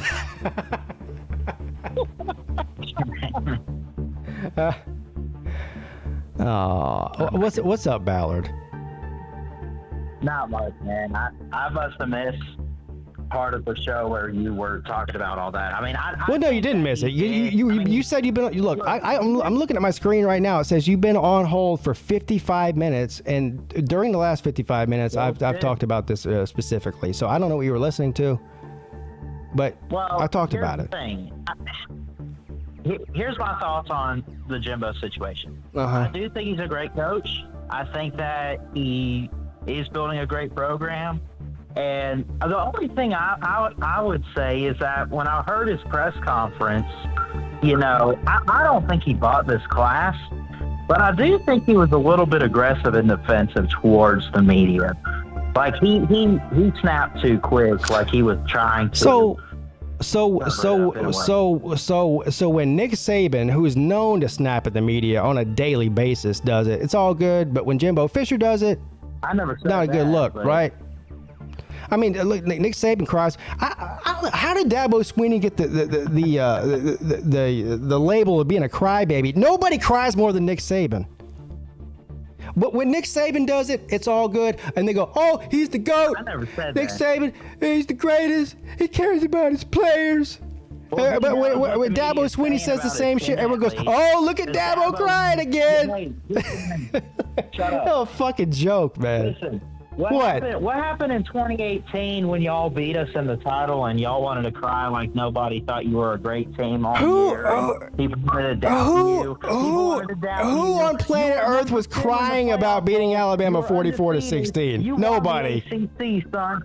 You were in the top four. Wait. Hold on. So, are you dogging Clemson right now? When this year Alabama was ranked number one? Wait, but Alabama was ranked number one, and y'all told everybody you were the underdog. Being a crybaby. I'm calling out Dabo. Ballard, you better put your panties back. Listen, hold on, buddy. I said this year Alabama was number 1 in the nation, and they said that they were the underdog. Okay. So you're basically saying the same thing. I can't take y'all seriously with that damn music. What the hell is that? Well, you probably shouldn't take me seriously on any given day, let alone music or not. But that's besides the point. Jimbo Fisher, I don't have a problem with what Jimbo Fisher said. Look, I'm not saying he's lying or not. Clearly, they bought this class. I mean, anybody with 2 brain cells to rub together could figure that out, right? I mean, they had all these recruiting classes before the NIL, and then all of a sudden the NIL comes in there, and they have the biggest recruiting class in the history of football. There's no look. Right. It is what it is. I don't have a problem with that at all. And also, I don't have a problem with Jimbo Fisher standing up for himself and calling out. I don't either. I don't have a problem with him calling out other coaches either. As a matter of fact, I like it. And I'm not a Jimbo Fisher fan by any stretch of the imagination. I think it's great entertainment. Yeah. Quite honestly, I thought it was all entertainment for us. He defended himself, his program, and his players. And I think that if you would have put any other coach that's successful in his seat that day, they would have said pretty much the same thing. Now, Jimbo Fisher, I think, is a little bit out of touch, with the current climate, with social media and whatnot. But that's okay. I mean, so's Nick Saban, so's Dabo Swinney. I mean, all these older guys they just are. But I don't have any problem with what he said. I mean, I think it was funny. But him calling out these coaches and players and defending his team and his program, I have no problem with that at all. I mean, that's what a coach should do, honestly. No, I would agree with that. I was just trying to make a point that, You're right, this music I get him getting on the media, but, he said stuff like, oh, that's, y'all are crazy, y'all are ridiculous, and, I don't know. But, I mean, look, he bought the class because of NIL, which, I mean, players are going to go to these programs and they're going to want to play for the big-time schools, but also you got to think of the area that they're in and what the offers are now with money because of NIL. Look, if you had said before NIL, oh, this is going to impact recruiting, I would have called bullshit and slapped your mama. Yeah. Whoa! I mean, look how LSU is handling the NIL deal. I mean, they're handling it great. Yeah, they bought Brian Kelly's dance. What the fuck is that? I say right foot creep. That was. What the fuck is that? I say right foot. What the fuck is that? What the fuck is that? What the fuck is that? What the fuck is that? What the fuck is that? What the fuck is that? That's true. You didn't have to. I say right foot. What the fuck is that? Yeah. All right, Ballard. Yeah. Yeah. Any famous last words? Bama's going to be back on top next year. Y'all have a good one. Love All right, thank you, Ballard. According to Ballard, Bama's going to be back on top next year. Does anybody doubt that? The answer is no. Excuse me. What is up? You're on with Peete and Tiger Baskins. What? Huh? It literally just got on. Am I on now? Yes, you're on. Oh, what's up? Okay. Y'all know who this is then, right? Yeah, Friction, Vixen in the house. This is Jeff Webster. Oh, no, this is, I got you. Yeah, it's Jeff Webster. It's coming from Jeff Webster's basement, Oh, are you tied up? Down here. Can somebody fucking please help me? Yeah. Are you tied up and gagged? Yeah. Well, I'm not gagged, but, clearly. I got chains, and I'm, I'm trying to hold myself up on my tippy toes. Hey, she's getting fed the little peppermint shaped elephant. Oh, man. What's up, Friction Vixen? Thank you for calling in, by the way. Oh, yeah, no problem. I was trying to let everybody know as much as possible that this is an embarrassment thing that I have to go to the Slob Olympics. I'm just doing this for my husband because he would like to compete, but he feels like he's not in a place to. All right. Being in a wheelchair, and so I'm doing this simply for him. I'm going to be embarrassed, and I don't anticipate winning. But as somebody that says that they are like, they're like a super winner, like Tiger Baskins over here, or even say Big Dog Brett wants to, when I'm doing the push-ups, they can just like put something around my hips and just kind of lift me up as I'm going and kind of help me out and make me look better. I think that you probably, without any help, will probably be like in the top half of the push-ups. I'm thinking there's at least half of the people won't be able to do as many push-ups as you do. I might be one of them. Hell, I don't even know. So I have a shoulder issue though, and so yeah, okay. It's one of those things that's just like all of a sudden, everything starts giving out on me, and I'm like, oh, it's about to dislocate, and I just give up. Right. But first of all, you say you're embarrassed. You should not be embarrassed. I think that the fact that you're going to be the first female contestant in the Slob Olympics is amazing and fantastic. I think that. I think that more women should join. I'm glad that you think that. Yeah, I do.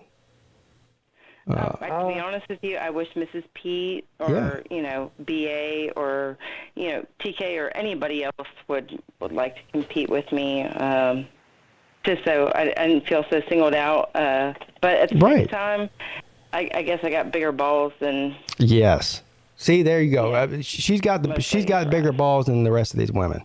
And no disrespect to all the other women. Yeah, no, absolutely not. It can be an embarrassing thing. I understand. I get it. Look, man, if it was like an all women's competition and I was the only guy in there, I'd feel weird about it too. I understand that.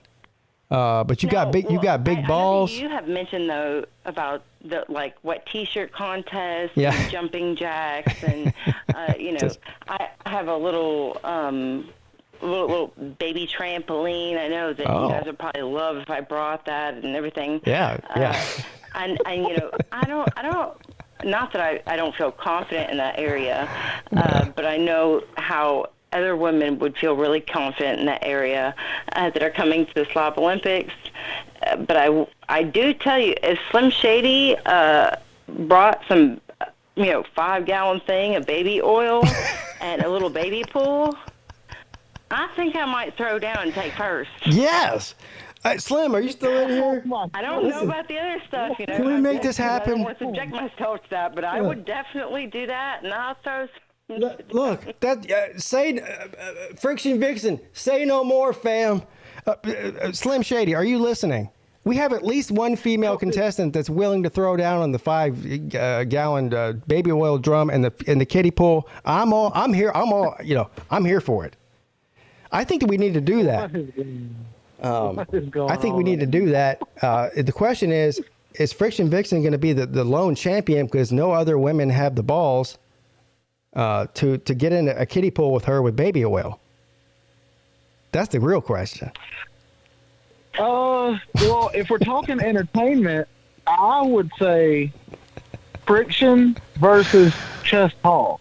Oh, Jesus Christ. Nobody wants to see that. Come on. No. Entertaining. I don't want to see that. Mm-hmm. No. Okay. I mean, all right. We want to see Friction Vixen against one of the other ladies. That's all anybody cares about. Yeah. Oh. Well, you always have to have the one that looks better. So that's I mean, okay. Well, it sounds like that TB could, train Friction online, and then her do really good in the push-up. I don't think she needs any training. I think she's been training her whole life. You know what? Honestly, this is no bullshit either. I bet Friction Vixen's been better shape than 90% of the slobs that are competing. Yeah. I really think that. I can see that. Yep. Okay, and look, to be honest with you, I'm not totally against what you just said, but at the same time, I think that I am more advanced in other ways.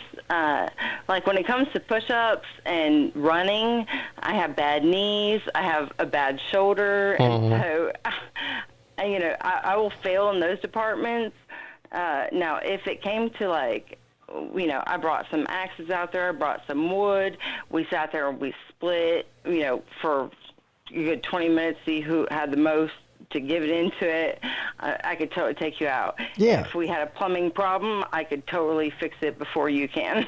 Yeah, I got my money on dig you. Something up, I could dig a grave faster than you can. It's one thing to come after Pigskin Pete in a shitty video, Mayhem Matthew, but he's going after Friction Vixen. I can't stand for this. He says, I know I'm going to win. She can come in second, maybe. How about this, Mayhem Matthew? Let's make a bet. You know I'm all about betting. I bet Friction Vixen beats you in the Slob Olympics. What do you think about that, sir? What you think about that, sir? I have faith that she will. As a matter of fact, I know she will. She is both smarter and in better shape than you. Both. Okay. Yep. Go ahead and take that bet if you want to. I'll go ahead and cash my check on the way to the bank. But Friction Vixen, what does Traction Jackson think about you competing? Like I said, he's the one that is putting me up to it. He has full confidence Good man. in me. He has obviously told me that I need to practice on my running because it's been a long time since I've really ran. I used to run several miles a day, and right. I don't run anymore. And I never really did push-ups other than when I was training to try and get in the military before I found out I was pregnant. That was 13 years ago. So yeah. I don't. But I lift weights and stuff like that. So See? I'm trying to get back into my weightlifting. The fact that you even lift weights, that already puts you in the top 95% of the Slavs, because 95% of the Slavs don't lift weights. You know that. Well, you understand that I have to have some arms and some muscles right. in case my husband falls out of his wheelchair. Yeah, I know. And, look, I can tell. I can tell by looking at you, you're in good shape. I can tell. Yeah, you're swollen, guys. Yeah, you look good. Not in a bad way either. Like you got. You look. You don't look good. You look great. You look great, Freaks Vixen. Yeah. I'm telling you, you're going to destroy these men and embarrass them. I'm glad that you're doing this. I really am. I think you should get more recognition for it too. I appreciate that. Yeah. I'm definitely, nervous about it, but at the same time, I think it's, I'm doing it for my husband, and, it might be embarrassing to me, but at the same time, he knows I'm outgoing and that I don't really mind embarrassing myself. I've done it way too many times in the past. Yep. I don't care about doing it publicly on something that's going to be on a YouTube platform forever. Yeah, exactly. Wait till you see what I'm wearing. There's nobody embarrassing their family more than I am. Well, maybe, I don't know. Yeah, so we'll see what everyone else wears. Like, what do I wear? So you already have a plan for what you have. You already have it, ordered, and it's at home or whatever? Yep. And so does Mrs. P, and I'm sure so do a lot of people. And so I know you that should, I posted, or you should wear what they're wearing. Somebody streamed the other day. My husband wanted me to wear a muumuu. A muumuu? No.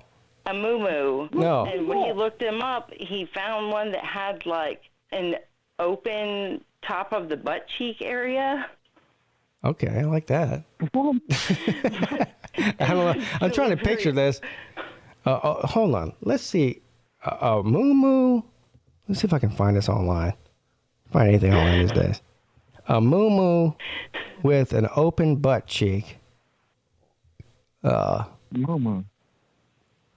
What's going to come up if I search that? What's going to come up if I search that? No, I'm going to let him look it up. Imagine looking at my search history and you see muumuu open butt cheek on there. All right. Muumuu open. Hell no. I don't know what to call it. Butt cheek. I don't know if that's going to come up or not. His defense was on it is that he wanted me to stay warm. He didn't want to see me struggle in the cold out there. And so he wanted something that was going to cover up most of everything. Y'all take a large order of a moo without the butt cheek. I'm not going to even show you some of the stuff that's coming up here. This is definitely not YouTube material. But I don't see anything with a moo with an open butt cheek. Is there a different term for it? What do they call it? Maybe he looked up old lady nightgown. Old lady nightgown? No. We don't want that. Chapless or assless chaps. Assless chaps for women. Oh, that might be a good one. Hold on. Assless chaps I think I can do that. For women. Well, I can get into that. George's thing. I'm getting a bunch of error messages like I just typed in something illegal. I don't want to. Oh, hold on now. Oh, this is terrible. All right, here we go. Watch this. I don't know if we should watch this or not. We're about to anyway. Why not? Fuck it. Hold on. Let me put it on the screen. This might be a bad idea, actually. But whatever. I'm full of bad ideas. Here we go. All right. The title of this video is I don't know All what it the is. sex at the same time. You want to come in for a cup of tea? This is an ad. That's all I have. Samantha, I can see you. I'm just being a child. There was a lot less accountability. Freeform single. Blah, blah, blah. Now streaming new episodes Friday. All right, here we go. Now, what is the name of this video? It's called Do It Yourself Festival Chaps, which is a nice way of saying assless chaps for women. I'm going to go ahead and say right now, I've only seen 2 seconds of this video, but I'm already a big fan of what's going on here.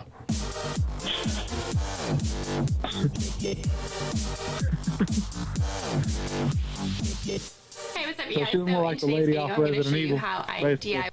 Oh, how cute of her to think that we care what she's saying. Let's see your chaps. Hold on. I'm actually into the more Resident Evil girl style, Hold on, to be honest with you. So look, all women that are watching right now that are coming, this is a good tutorial. She's showing you how to make ashless chaps out of a regular pair of jeans. Here we go. Something that wasn't too flary at the bottom. And I do like the wide leg look. I feel like if it's not super form-fitting, I think that would look the best. And I chose these two because I like the dark denim, the one solid color. So I feel like this was kind of the look I was going for, and those were the things I was looking out for when I was picking the jeans. Just below it. All right, so the first thing we're going to do is mark where we want to cut. So I'm going to keep the belt part as the waistband and then cut all this off. So I'm going to Yeah, just cut it all off. What is she doing? cut past the crotch. And I'm going to start around here and just kind of mark where I want to I'm liking where this is going. I'm liking this. So I'm going to cut just past this little pocket. What the heck? Hold on. Let me fast forward this thing here. She's drawing on pants. Hold on. This is what it looks like with the Oh, front look. part here. So we left the waistband at the top. Is she cutting one side of the She cut the whole goddamn thing A out. little bit on this Look side at to that. kind of hold everything together. Wow. So now I'm going to turn it around and we're going to cut off the back side. All right, so this is the back side of the jeans. And I can see where I cut the front part, so I can kind of follow the same line up. And Yeah, I follow don't the want same these line. pockets to show, so I'm going to just Hold cut on. right past. Oh, this is crazy. Here we go. So there's the little Oh, belt part. look. That's not jeans. What is that? And I styled this Hey, with look, I'll go ahead and save you 12 minutes. She took a pair of jeans and cut the entire top half off. You see, this is actually attached to the shirt. It's No, she left the top half on. She just cut out the. All she left was the waist. So I would Like the waist Or you can buckle. even wear Yeah, that's a shorts very if you want to cut That's these very, very cheap. leg holes a little lower and then wear shorts underneath. I've seen people do that too, and that looks kind of cute. And I just paired it with a pair of little black booties. And wonder these if you jeans can wear are this a little tomorrow. tricky, but Oh, most God. jeans are. Man, many people, of the look, styles man. People will put anything on the internet. I'm telling you. including You me. shouldn't wear those heels with those pants or those chaps afterwards, because then it makes them look like floods, like they're from the 80s or 70s. But I'm a big fan of those as a uniform, by the way. I'm going to throw my hat in the ring there. We should go ahead and share that video to all the ladies that are coming. I think that's a great uniform. I'm just going to go ahead and say that. If you're coming and you think you need a uniform, that's the perfect one. Oh, she has one? I thought your wife and BA already have a uniform going. Yeah. Is it a secret? I don't want to say anything I shouldn't say. I do believe it is kind of a secret. Oh, but it he is? did say something about starter jackets from back in the day. Right. I don't know if I it's guess a it's secret probably or going to be not. like an 80s style feel to it. Yeah, so starter jackets, I think black leggings, which is the uniform for ladies these days. And I think maybe some like old school shoes, like Chuck Taylors or something. You could do something like that. You could do that, right? Me? Yeah. Yeah. I mean, if you want to. Or you could wear a muumuu, like you said. I don't know. You wear what you want. Look. Exposed butt. You could wear that thing that girl just made on YouTube. That'd be fine too. It's all acceptable. That's It's all acceptable. one of the funniest things I've seen in a while. Yeah. Anyway. And so just a comment on earlier. I definitely won't be winning because I'm not going to be wearing my birthday suit. Oh, the birthday suit, yeah. That was my sure don't do win, and yeah, I'm not going to be able to do that. Yeah, I don't blame you. I would agree. I wouldn't either. I wouldn't either. If I was a woman, I wouldn't come around all these creeps and wear my birthday suit either. That's asking for trouble.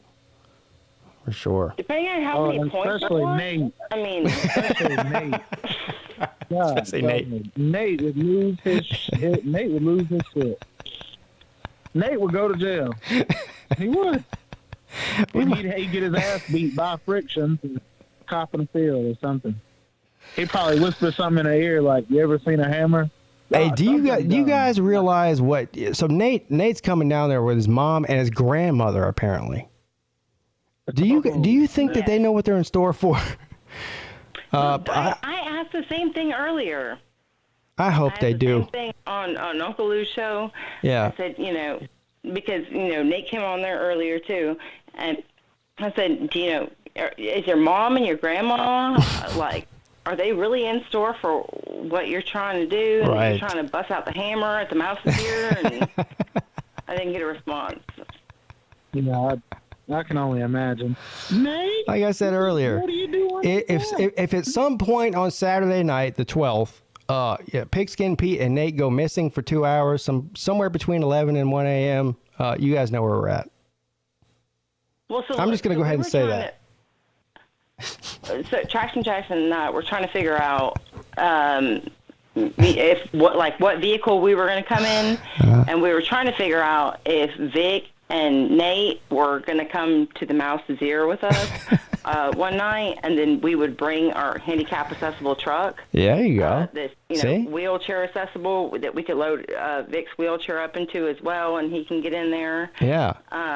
Or if we should bring our car and just save Do you gas have an and take the extra mileage. wheelchair for somebody who's inebriated and can't walk? I might need one of those. You can wheel all of us in there, as far as I'm concerned. I mean, I can always bring Traction Jackson over to the truck first, and then, once he gets out, take his wheelchair over to the next person. Yeah, I need to be wheeled around the Mouse's Ear. Load them for up. Sure. And, it has a driver's seat that, Yeah. swivels out and, drops down about, I don't know, a foot and a half above the ground. And you just, kind of hop onto it, and it picks you up and swivels you back over, and all you got to do is slide over and just fall asleep. Yeah, that sounds like something I'll need. Your destination is. Yeah. Definitely. That's what we were trying to figure out, though. I mean, because we were, since last year, right after Slob Olympics, and Nate said that he was going to come to the next one, we were talking about taking Nate and Vic to the Mouse's Ear. Yeah. And I think that was also actually after I did the Lunch Money show with you and Lou. Mm-hmm. Mm-hmm. Yeah, it was. And this is what we'll do, too.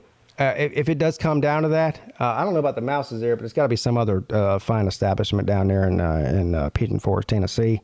But so if Nate's parents are listening, or possibly Mike Vick's parents, they're listening to this right now. I don't know why they would be listening to this shit show, but if they are, if your kids go missing for a couple of hours on Saturday night, we just took them out to get us some ice cream sundaes. That's all. Right? I mean, nothing. Okay.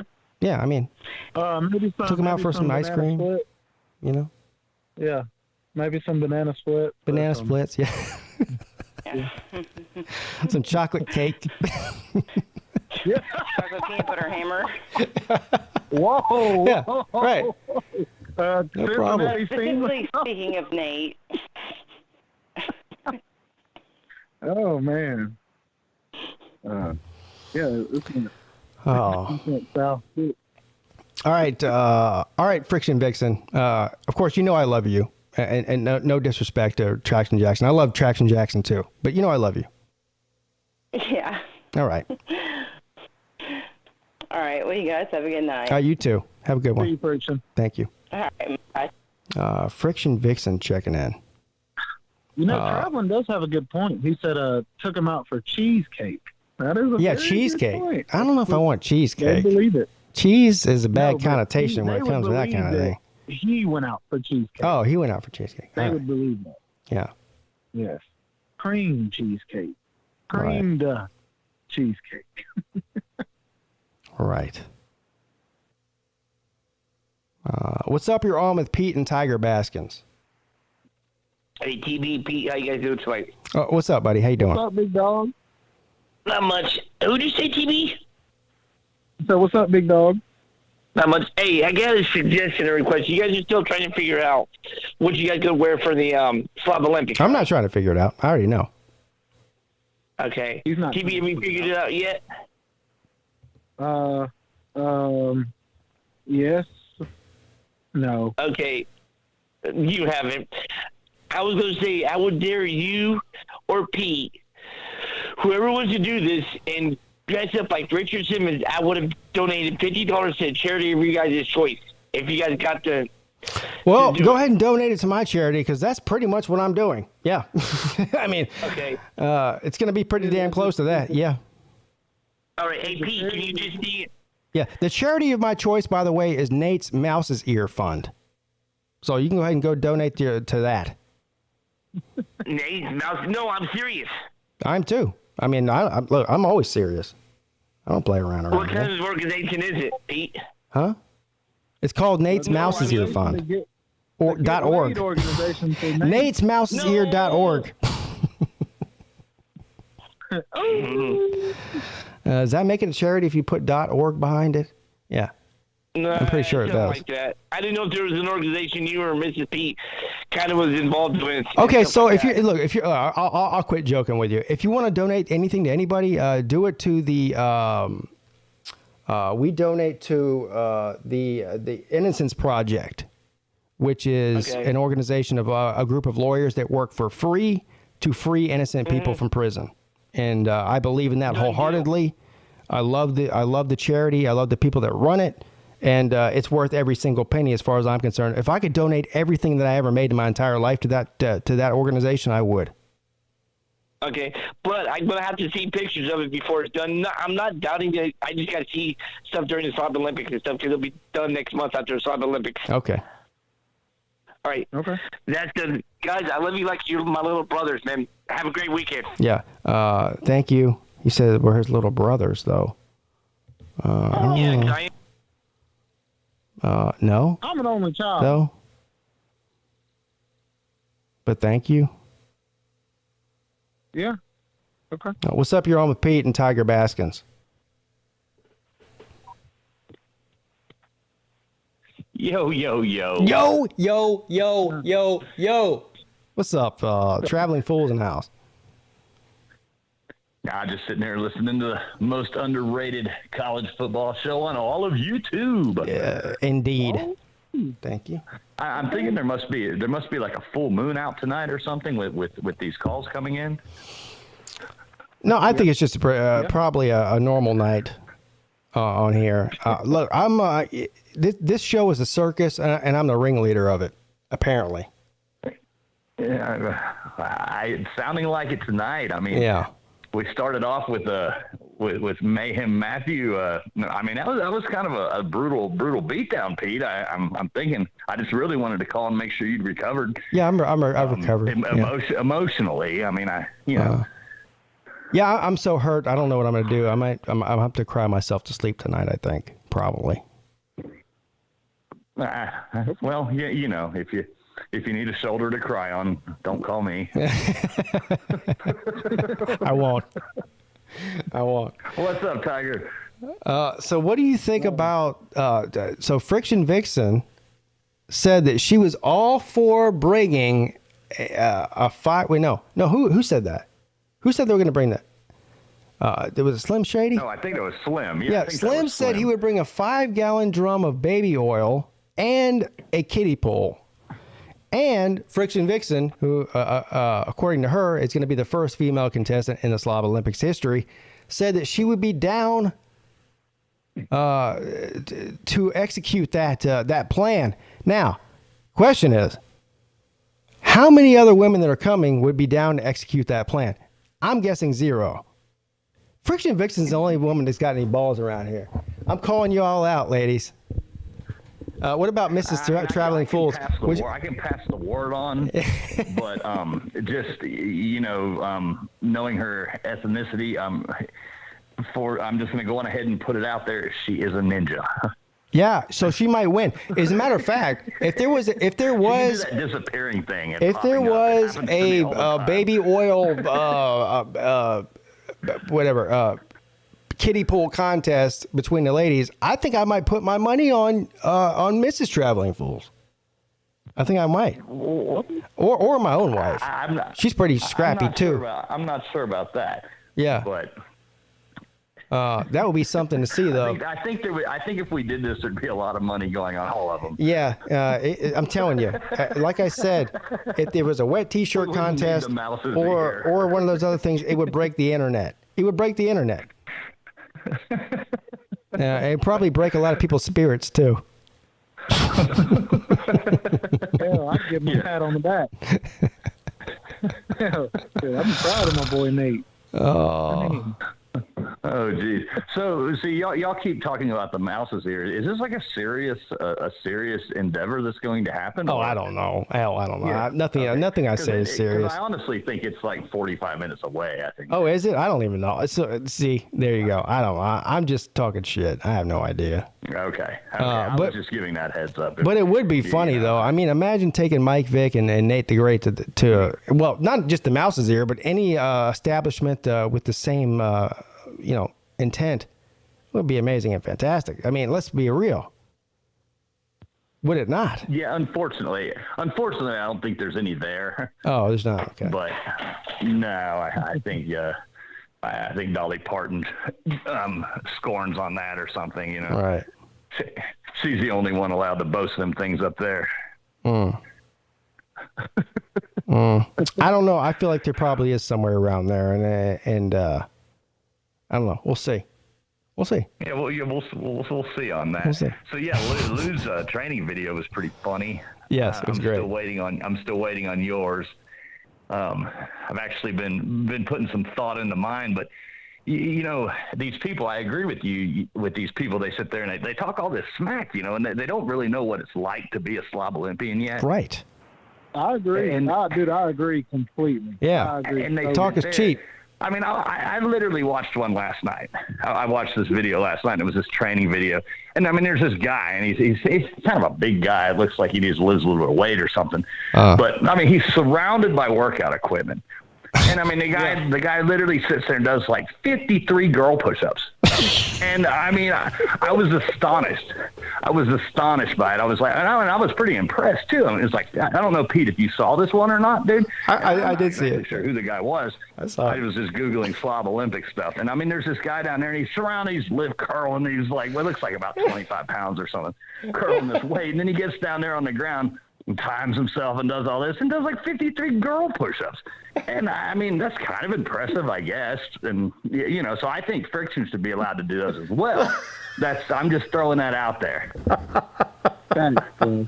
No, thanks. Yeah, I agree completely, bro. You got a lot of fakes out here, bro. A lot. I mean, the form rivaled that of only Tess Hall. So you're saying the elbows didn't bend? You're saying the hips just went down? Clemson fans pissed me off. I mean, the elbows were, you know, it was pretty rough. I mean, you would have gotten yelled, or not you. I'm not speaking about anybody in specific here. Whoever that guy was, I don't know what it was. I was just Googling Slob Olympics, you know. But a series of competitions that we refer. Thought that was pretty funny. So I didn't know if we're allowed to do girl push-ups this year, or I mean, you can even look at the video and watch it, and you can see that the knees are on the ground, and you know. This Mayhem, real quick. This Mayhem Matt guy. Somebody just said. Go ahead. What? Oh, so somebody in the comment section just said linebacker from Wingate to the Tigers from the portal tonight. I have a linebacker that I train who plays at Wingate. He's 6'4", almost 240, and he broke the 100-meter and 200-meter record at the high school here in Rome. Is his name Nate the Great? 6'4", 240? No. Sounds like Nate the Great. No. But I'm saying this kid had 12 sacks in 5 games, the first 5 games of the season. Like, if this is for real and he's going to Clemson, give him a year to get everything down. He came to me the end of his junior year. Wait, you said he's coming to Clemson? He come to me at 9. What? You said he's coming to Clemson? Somebody said he's going to the Tigers. If he would have come to me his 9th grade year, he would have went D1 easy. He came to me his junior year, and with an off season of training, we got his 100-meter down from an 11.5 to a freaking 10.3 at 6'4". So you're saying if he came to you as a freshman, he would have went to LSU instead of Clemson? Oh. No, he went to freaking Wingate. Look at this. He went to some small college called Wingate, but he didn't really do anything until his senior year. I was more disappointed in the school, but I just saw that in the chat, and I'm like, why would anybody go to LSU? I don't think he's going to LSU. I think he's going to because Wingate is near. What the fuck is that? I say right foot creep. He wants to What the dance. fuck is that? I say right foot What's father? All they want to do is sing. Look around, stay low, make sure they don't see you. Some bad walk down, face them with the evil. So yeah, TV. I had to take some shots at you. Everybody go watch TV's push-up video, okay? Is that what we're going to call it? The push-up video? What? This man, TB made a straight Sleeta video. It was a 30-minute video of working out. Have you not seen it, Pete? Yes. Well, no. I mean, I didn't sit down and watch 30 minutes of TB working out, but I did see that he posted it. And I don't know. What did you do on it? What did you do on there? Can you bring up the push-ups, Pete? Can you bring up the push-ups right now and put it on, and we can assess this and see if these are legal push-ups? We can try. Why not? I would like to ask you. Let's just chat decide. I don't know. Maybe it's just those really baggy shorts that you wear. So you did push-ups in the video. The shorts are not what's causing the sag, sir. Let's see if I can find. Uh-oh. It's Well, I was watching in slow motion, so you know.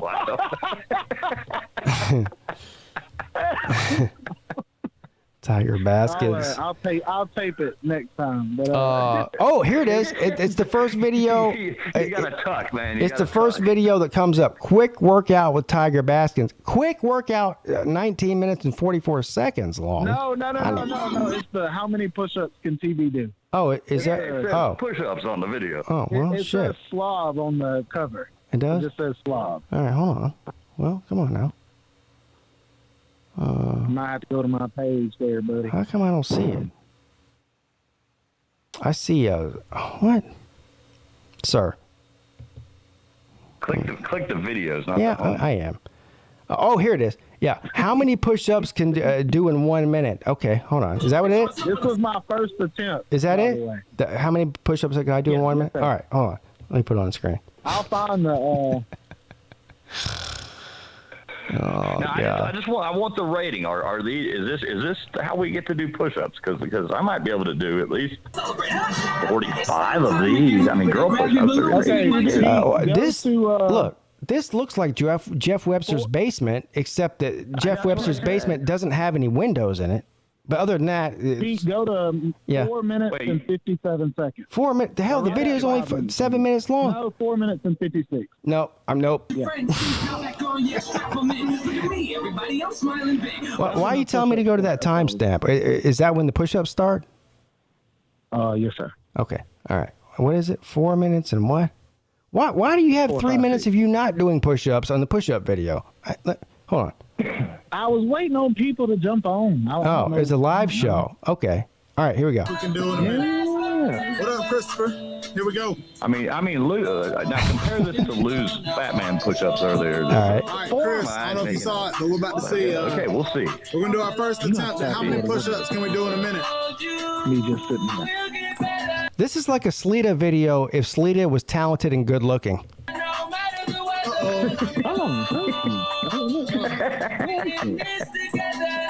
All right, here we go, Chris. I'm not taking the tape off. Yeah. I'm taking the tape off. Okay, drum roll. Okay, now, I got to say, first of all, I've only seen like 3 push-ups so far. Questionable, maybe a little bit. Let's continue watching.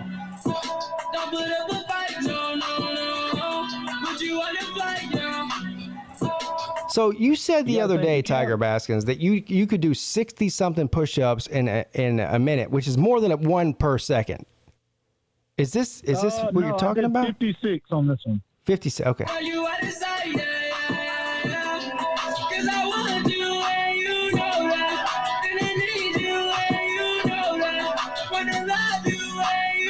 Well, and you got to think the camera's also on the ground too. Yeah. That's why it doesn't look like I'm going halfway. But you know what it is, and this is the thing. I feel like the question with the push-ups comes with how far the hands are placed apart, because obviously if your hands are close together, then it looks like more of a dip when you're going down. And the further they are apart, the further, the closer you are to the ground already. So it doesn't look like a complete push-up. And I think that's the thing that we ran into last year with some of the people was the width of the hands. And so I don't think, look, I'll go ahead and tell you, I don't think that you're not doing, I think you're doing legit push-ups here, okay? But I think the fact that your hands are so far apart makes it look like that you're not. Does that make sense? Well, oh, no, for sure. I'm just saying, I hope that I'm not judged on how I do a push-up, and everybody's judged differently. If we're going to judge push-ups, they should all be judged the same. Should we have, like, handprints on the ground that everyone has to stick their hands in the same print and do it from the same position? That might work. No, because people are different. Different people with wider frames. Well, I mean, I could just spread my arms as far apart as I can do, and not barely do anything, and do 60 of them. Right? I get what you're saying. So, but if you do a small handprint of a 5'1" guy, and you got somebody that's 6'5" like Nate, he's gonna look like a kid holding a lollipop. Like, well, Nate is a kid holding a lollipop. But a taquito. Right. Yeah. Licking on a frozen taquito. Let's finish this here. He's putting in work.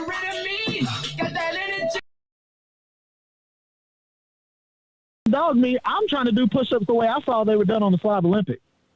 Yeah, no, I'm not saying they're wrong. I'm just being. Look, here's the thing. In the comment section. There's going to be people. This is like the 40-yard dash and the push-ups are the two most conflicted. Sorry, I hit that on accident. The two most conflicted contests in the Slob Olympics, and I don't see it's going to be any different this year. Like, it's subjective. Like what a real push-up is, and how far you got to go down, how far your hands are spread out, and your back position. Like, I don't know, man. I feel like what are we talking about? I think we're talking about push-ups. No, because listen, what I'm saying is, I saw the Slob Olympic videos from last year, and so I'm thinking if we don't have to go but halfway down, I'm only going halfway down. Some people weren't even going. Tiger, I'm not just busting your balls at the same time. I would look. I'm saying to the people. I agree with you. I believe from what I'm seeing here that these are real push-ups. But I'm telling you right now, there's going to be a lot of people that if you do that kind of push-up are going to say they're not real push-ups. I'm not one of them. I'm just playing devil's advocate here. You know what I'm saying? To go all the way down. I mean, I'm do more push-ups than everybody else if they have to go all the way down. So this was the argument last year with Brett, who won the push-up challenge. I could tell you I went all the way down, or I'm pretty damn close to it. He goes all the way down. Yeah, I guess. All right. Oh, fuck. Guys, and the people in the chat, y'all talking about doing military push-ups. Y'all realize there's a lot of people at the Slob Olympics that aren't going to be able to do that style of push-up. Like, I agree what a real push-up is, but Slob Olympic push-ups are different. Slob push-ups. Like I said, pay no attention to the people in the chat. Like, most of them are probably worn out from typing. Right. So I don't think. I agree with that. But yeah. So I don't know. I watched Tiger's video. I love Tiger. I'm just giving him a hard time. Yeah, I know. Gotta bust some balls, and it's fun to start stirring the pot. We only got, I don't know. Did Nate give us the daily update on how many days? But whatever that is, that's. Yeah, I don't know what's today's date. The 4th. Today's the 4th. So we're about 5 weeks? Well, 28 plus 12, or 24 plus 12, so 36. Yeah, 36 days. Yeah, about 5 weeks. Almost to the day. I mean, today's Friday, so 5 weeks away from the biggest embarrassment. It'll be exactly 5 weeks. Yeah. Let's go. Yeah, it's not the Slob Olympics; it's the embarrassment Olympics. It's like, what can I do within a 48-hour period to both embarrass myself and my family the most? That's what it is, and have a good time. My next, I'll have to do my next live Sunday or something, and the title will be, "Do these push-ups make you happy?" Question mark. Yeah, look, you don't want to do that. You better tag me in it because I'm gonna come on there and critique. You don't want to do that. Literally everybody in the comment section is gonna say no. Those aren't push-ups. Look, you could go out there and do the. I'm gonna put my feet up on the wall and touch my chin to the ground. So you have to do one-handed. You got to do one-handed for the count now. Yeah. So Pete, I'm putting together my costume here. Wife and I were working on our costumes for this. So I'm about to order it. So I need to talk to you off topic or off screen. Yes. At some point, because Very I want to important. make sure that I'm, not too close. Yeah. Although mine's going to have its own special twist, but I like twists. Yeah, it's going to have a special. Of course it will. Have a special twist to it, but I've heard you talking about yours, so I want to make sure I don't encroach on that at all. Oh, you haven't. I might shoot you a text later. Have you not seen my? Have you not seen my uniform? No. Oh. No, when I break into your house, I don't go through your drawers. Yeah. Well, I'll send. I'll send you a picture of what I got going on. Yeah, do that so I can make sure, because I want to make sure I'm not. No, I mean, look, man. Or something. No, whatever. I mean, it doesn't. I don't care. Yeah, you know. You do you. But I think we probably have a very sick mind, and you probably think similar to what I do. So it might be similar, but I don't care about that. Who cares? We twins. Yeah. Yeah. Well, mine will be warm, but with a twist. Right. So. Right. But all right, I'm sure you got more callers to get to, and I'm gonna get off here before Tiger hates me. But, all right, Brennan. No. Hell, we still sharing a 6-pack. I don't care what happens. Absolutely. Okay. I thought it was a 12. I don't care if what. So I thought it was a 12-pack. Now we're down to 6. Yeah, he can't drink 12 beers. He's trying to look out for his figure. You saw his push-ups, didn't you? I mean, he's trying to. Oh yeah, I did. Come on now. Yeah. Well, hey Tiger, if you drink 12 a night instead, you'll only have to go down a quarter of the way instead of. Well, that's what I should do is get bigger. That way, I should stuff my bra. That way, my chest touches the ground quicker. Bro, stuff your bro, man. Hey, my bro already stuffed. You know what I'm saying? All right, Brendan, Traveling Fools. I love you, man. I'll see you soon. All right, love you guys. See you. All right. Traveling Fools. What's up? You're on with Peete and Tiger Baskins. Hey guys, how we doing? It's Ryan Hickey again. Oh, it's Ryan again. What's up, big dog? Yeah, just one more time. Yeah, one more time. One more time.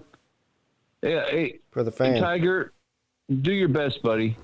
At least you're doing more than most. I will appreciate that. Okay, but let's not. You don't have to feel bad for me. You know this man.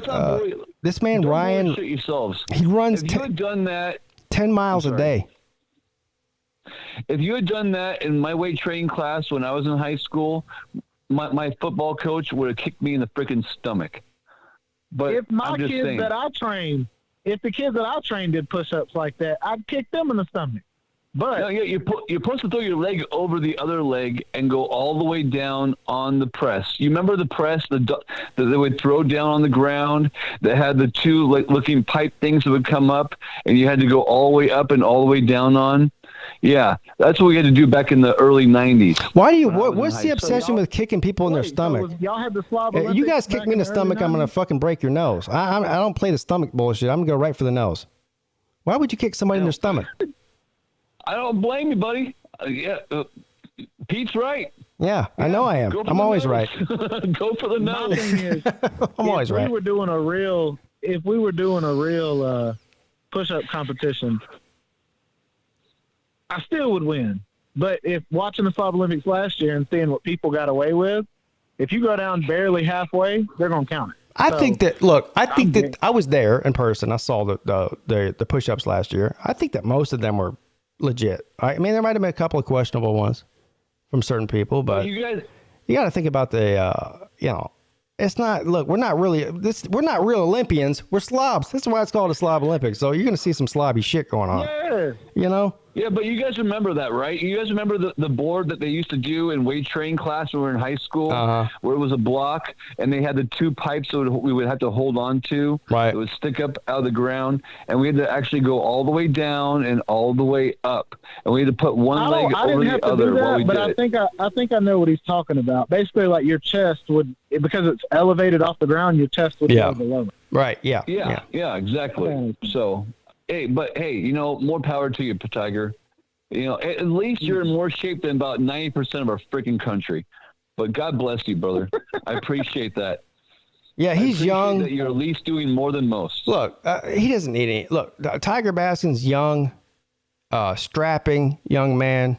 I'm 41. Yeah, right. Strapping young man. He's got no problems. look, he might be the best person in the best physical shape that comes there. I don't know because I never met him before, but I'm just telling you. I mean, I've met the other people that are coming, and I can tell you he's probably in better shape than them, and me included. And so there's no mystery there.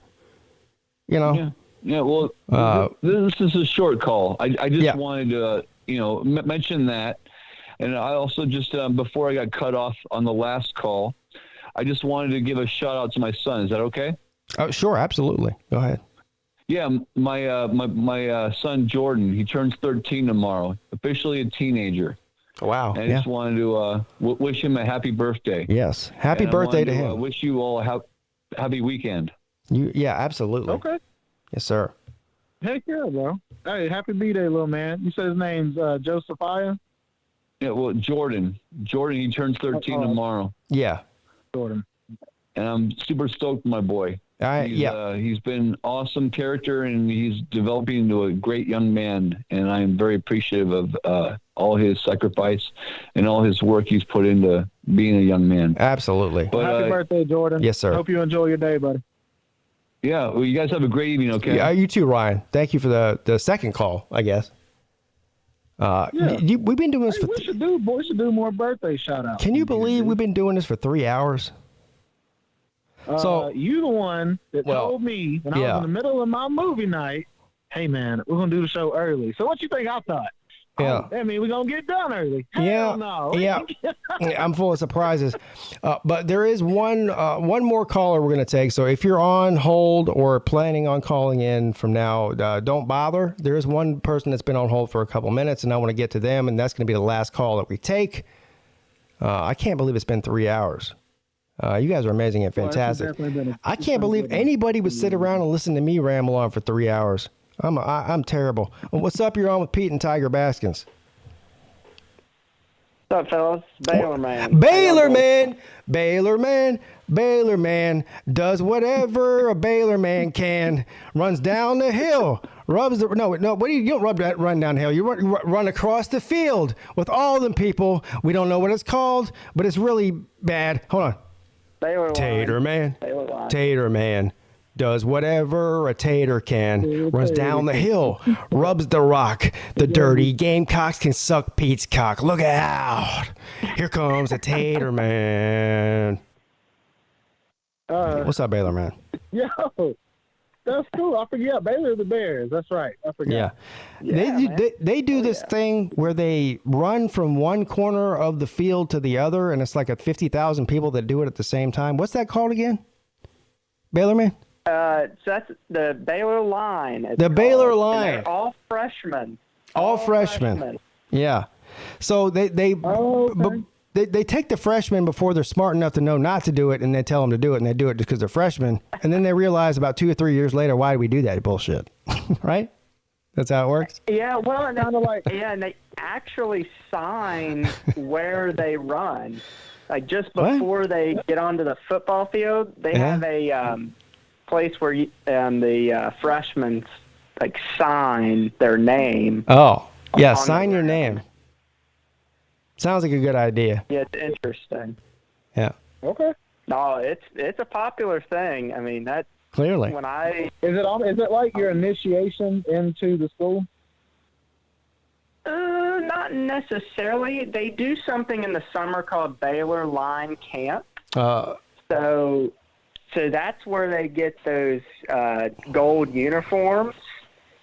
And while there, they also, of course, get a tour of the campus. And they also, let's see, they are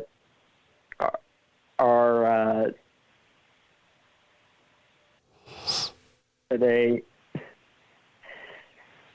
I was trying to think of some things that they did. They learn all the student section chants.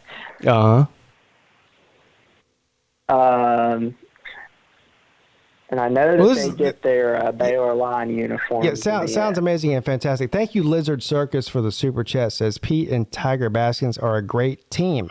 I would have to agree with that. I agree with that too. Yeah. Then Mayhem Matthew says PigskinPeete does not read super chats. Yes, I do, just not yours, sir. That's all. Oh. It's not yours. Ouch. So, anyway, as you were.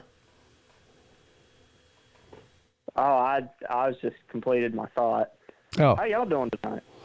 I'm amazing and fantastic. I'm a little bit tired. I'm not going to lie. A little bit, yeah, same. Yeah, a little bit tired. Yeah, I was at the. Of course, I worked all day today, and then after that, I went to the Baylor women's basketball game. Did they have a plastic kiddie pool with a 5-gallon drum of baby oil, or is it just basketball going on there? It was basketball. Oh, just basketball. That sounds boring. I mean, what is this? What was Baylor the new University of South Carolina where they care about women's basketball? Oh, they've cared about it for a long time. We've won several straight Big 12 championships, but this is kind of our down year. Because our head coach that was there for a very long time actually took off and went to the Corn Dog. Oh, really? The Corn Dog? Why would anybody go there?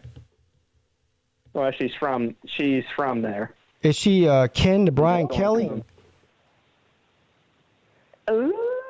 No, she's actually from Louisiana. She doesn't have to fake an accent. Oh, okay, that's good. Oh, good. That's good. Oh yeah. Baylor man, how's Baylor looking this offseason? What do you think is going to be going on next year? You know, I'm feeling pretty confident. I mean, of course, we're going to lose some folks. Like, I think our biggest loss, well, of course, the guys on defense, like Jalen Petrie, that's going to be a big loss on defense. It's hard to replace a guy like him. And then Abram Smith is leaving early. But we do have a lot of guys coming back. I do know that. And yeah, I'm feeling pretty good. I'm confident in my team. Sounds good. Well, I'm sure next time we talk, I'll have some recruiting news for you. So just make sure you call in next Friday. Okay? Hey, guess what? Way too early prediction for the Big 12 in 2022.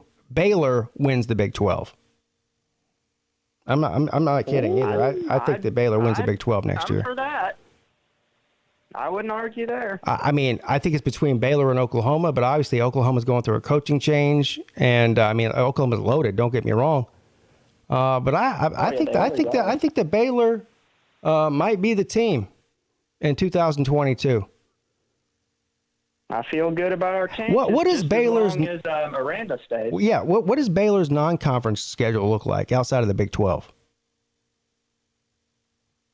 Well, they have BYU. They are at BYU first, I believe. Yeah, Baylor will win that.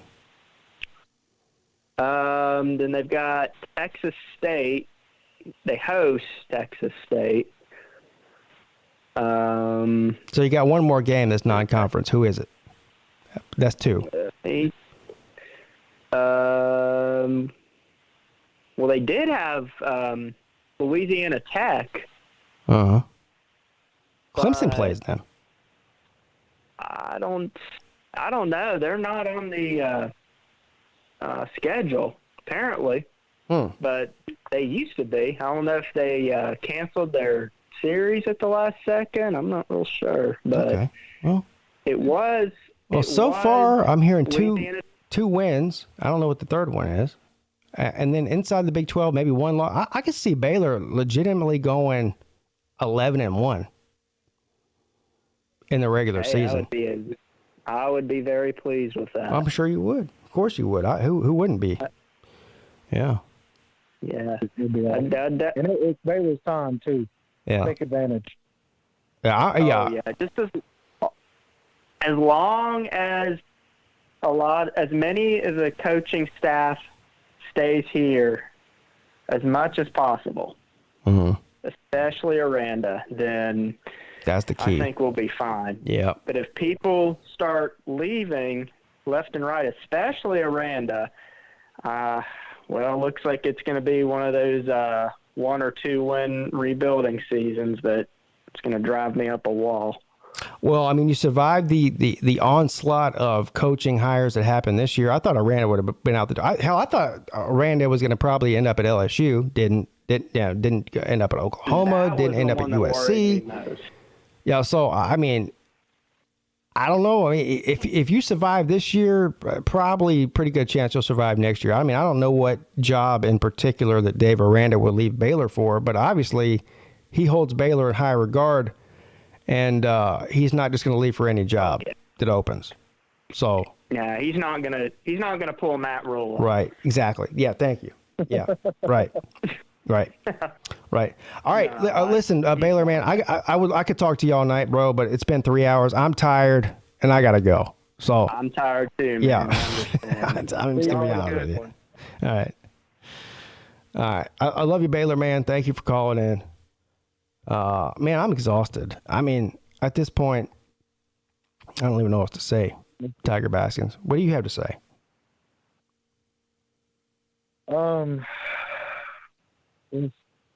Be safe in these streets. Don't get pregnant and carry Plan B on you. I don't know how much else to say. But nah, for real though, dude. Another great show. Appreciate you having me on. Of course, can't wait till the next one. Everybody in the chat, if you're not doing anything Sunday, come on to my live show, call in, do whatever. We'll try to figure out something fun to do. But absolutely, as of now, you're tired. I'm tired as hell. Yeah. But yeah, thank you though, dude. Tonight was awesome, for real, as always. Yeah. Thank you too. I mean, obviously, co-hosting the show with me every Friday night. Yeah, I can't believe it's been 3 hours. It feels like 10 minutes. I say that every week, but it's true. Yeah, it really is true that these shows fly by, and you know, it's because I'm having fun. All the people in the chat, for sure. All the callers, of course, Tiger Baskins. Everybody's amazing and fantastic. But anyway, yeah. So, hey, wait, what's the update on your song? Your new song you said you were coming out with. So, I was trying to get it set up with my iMovie. I usually use that to, do it, and it ended up where I had to update it, and it wasn't going to be ready in time. So I was kind of in a bad mood, but then, once the show started, everything was all good. But I'll have it done by Sunday for sure. Perfect. So by our show next week, you'll have it down and ready to go. Yeah. All right, no good. doubt. That's all that matters. That's all that matters. Yes, y'all go check out Tiger Baskins and his channel. Just type in Tiger Baskins, and it'll come right up. I promise. You can watch him do fake push-ups and all kinds of other stuff on there. No problem. I appreciate it. Yep. I'll see you later. Okay. All right, brother. I love you, man. Love you too. All right. See you. Tiger Baskins checking in. That's going to end the call-in portion of the show, without a doubt. And you know what? It's really going to end the entire show.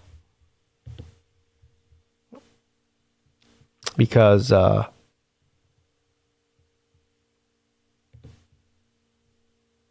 because so. That's what it is. All right. I love all of you. You know who you are.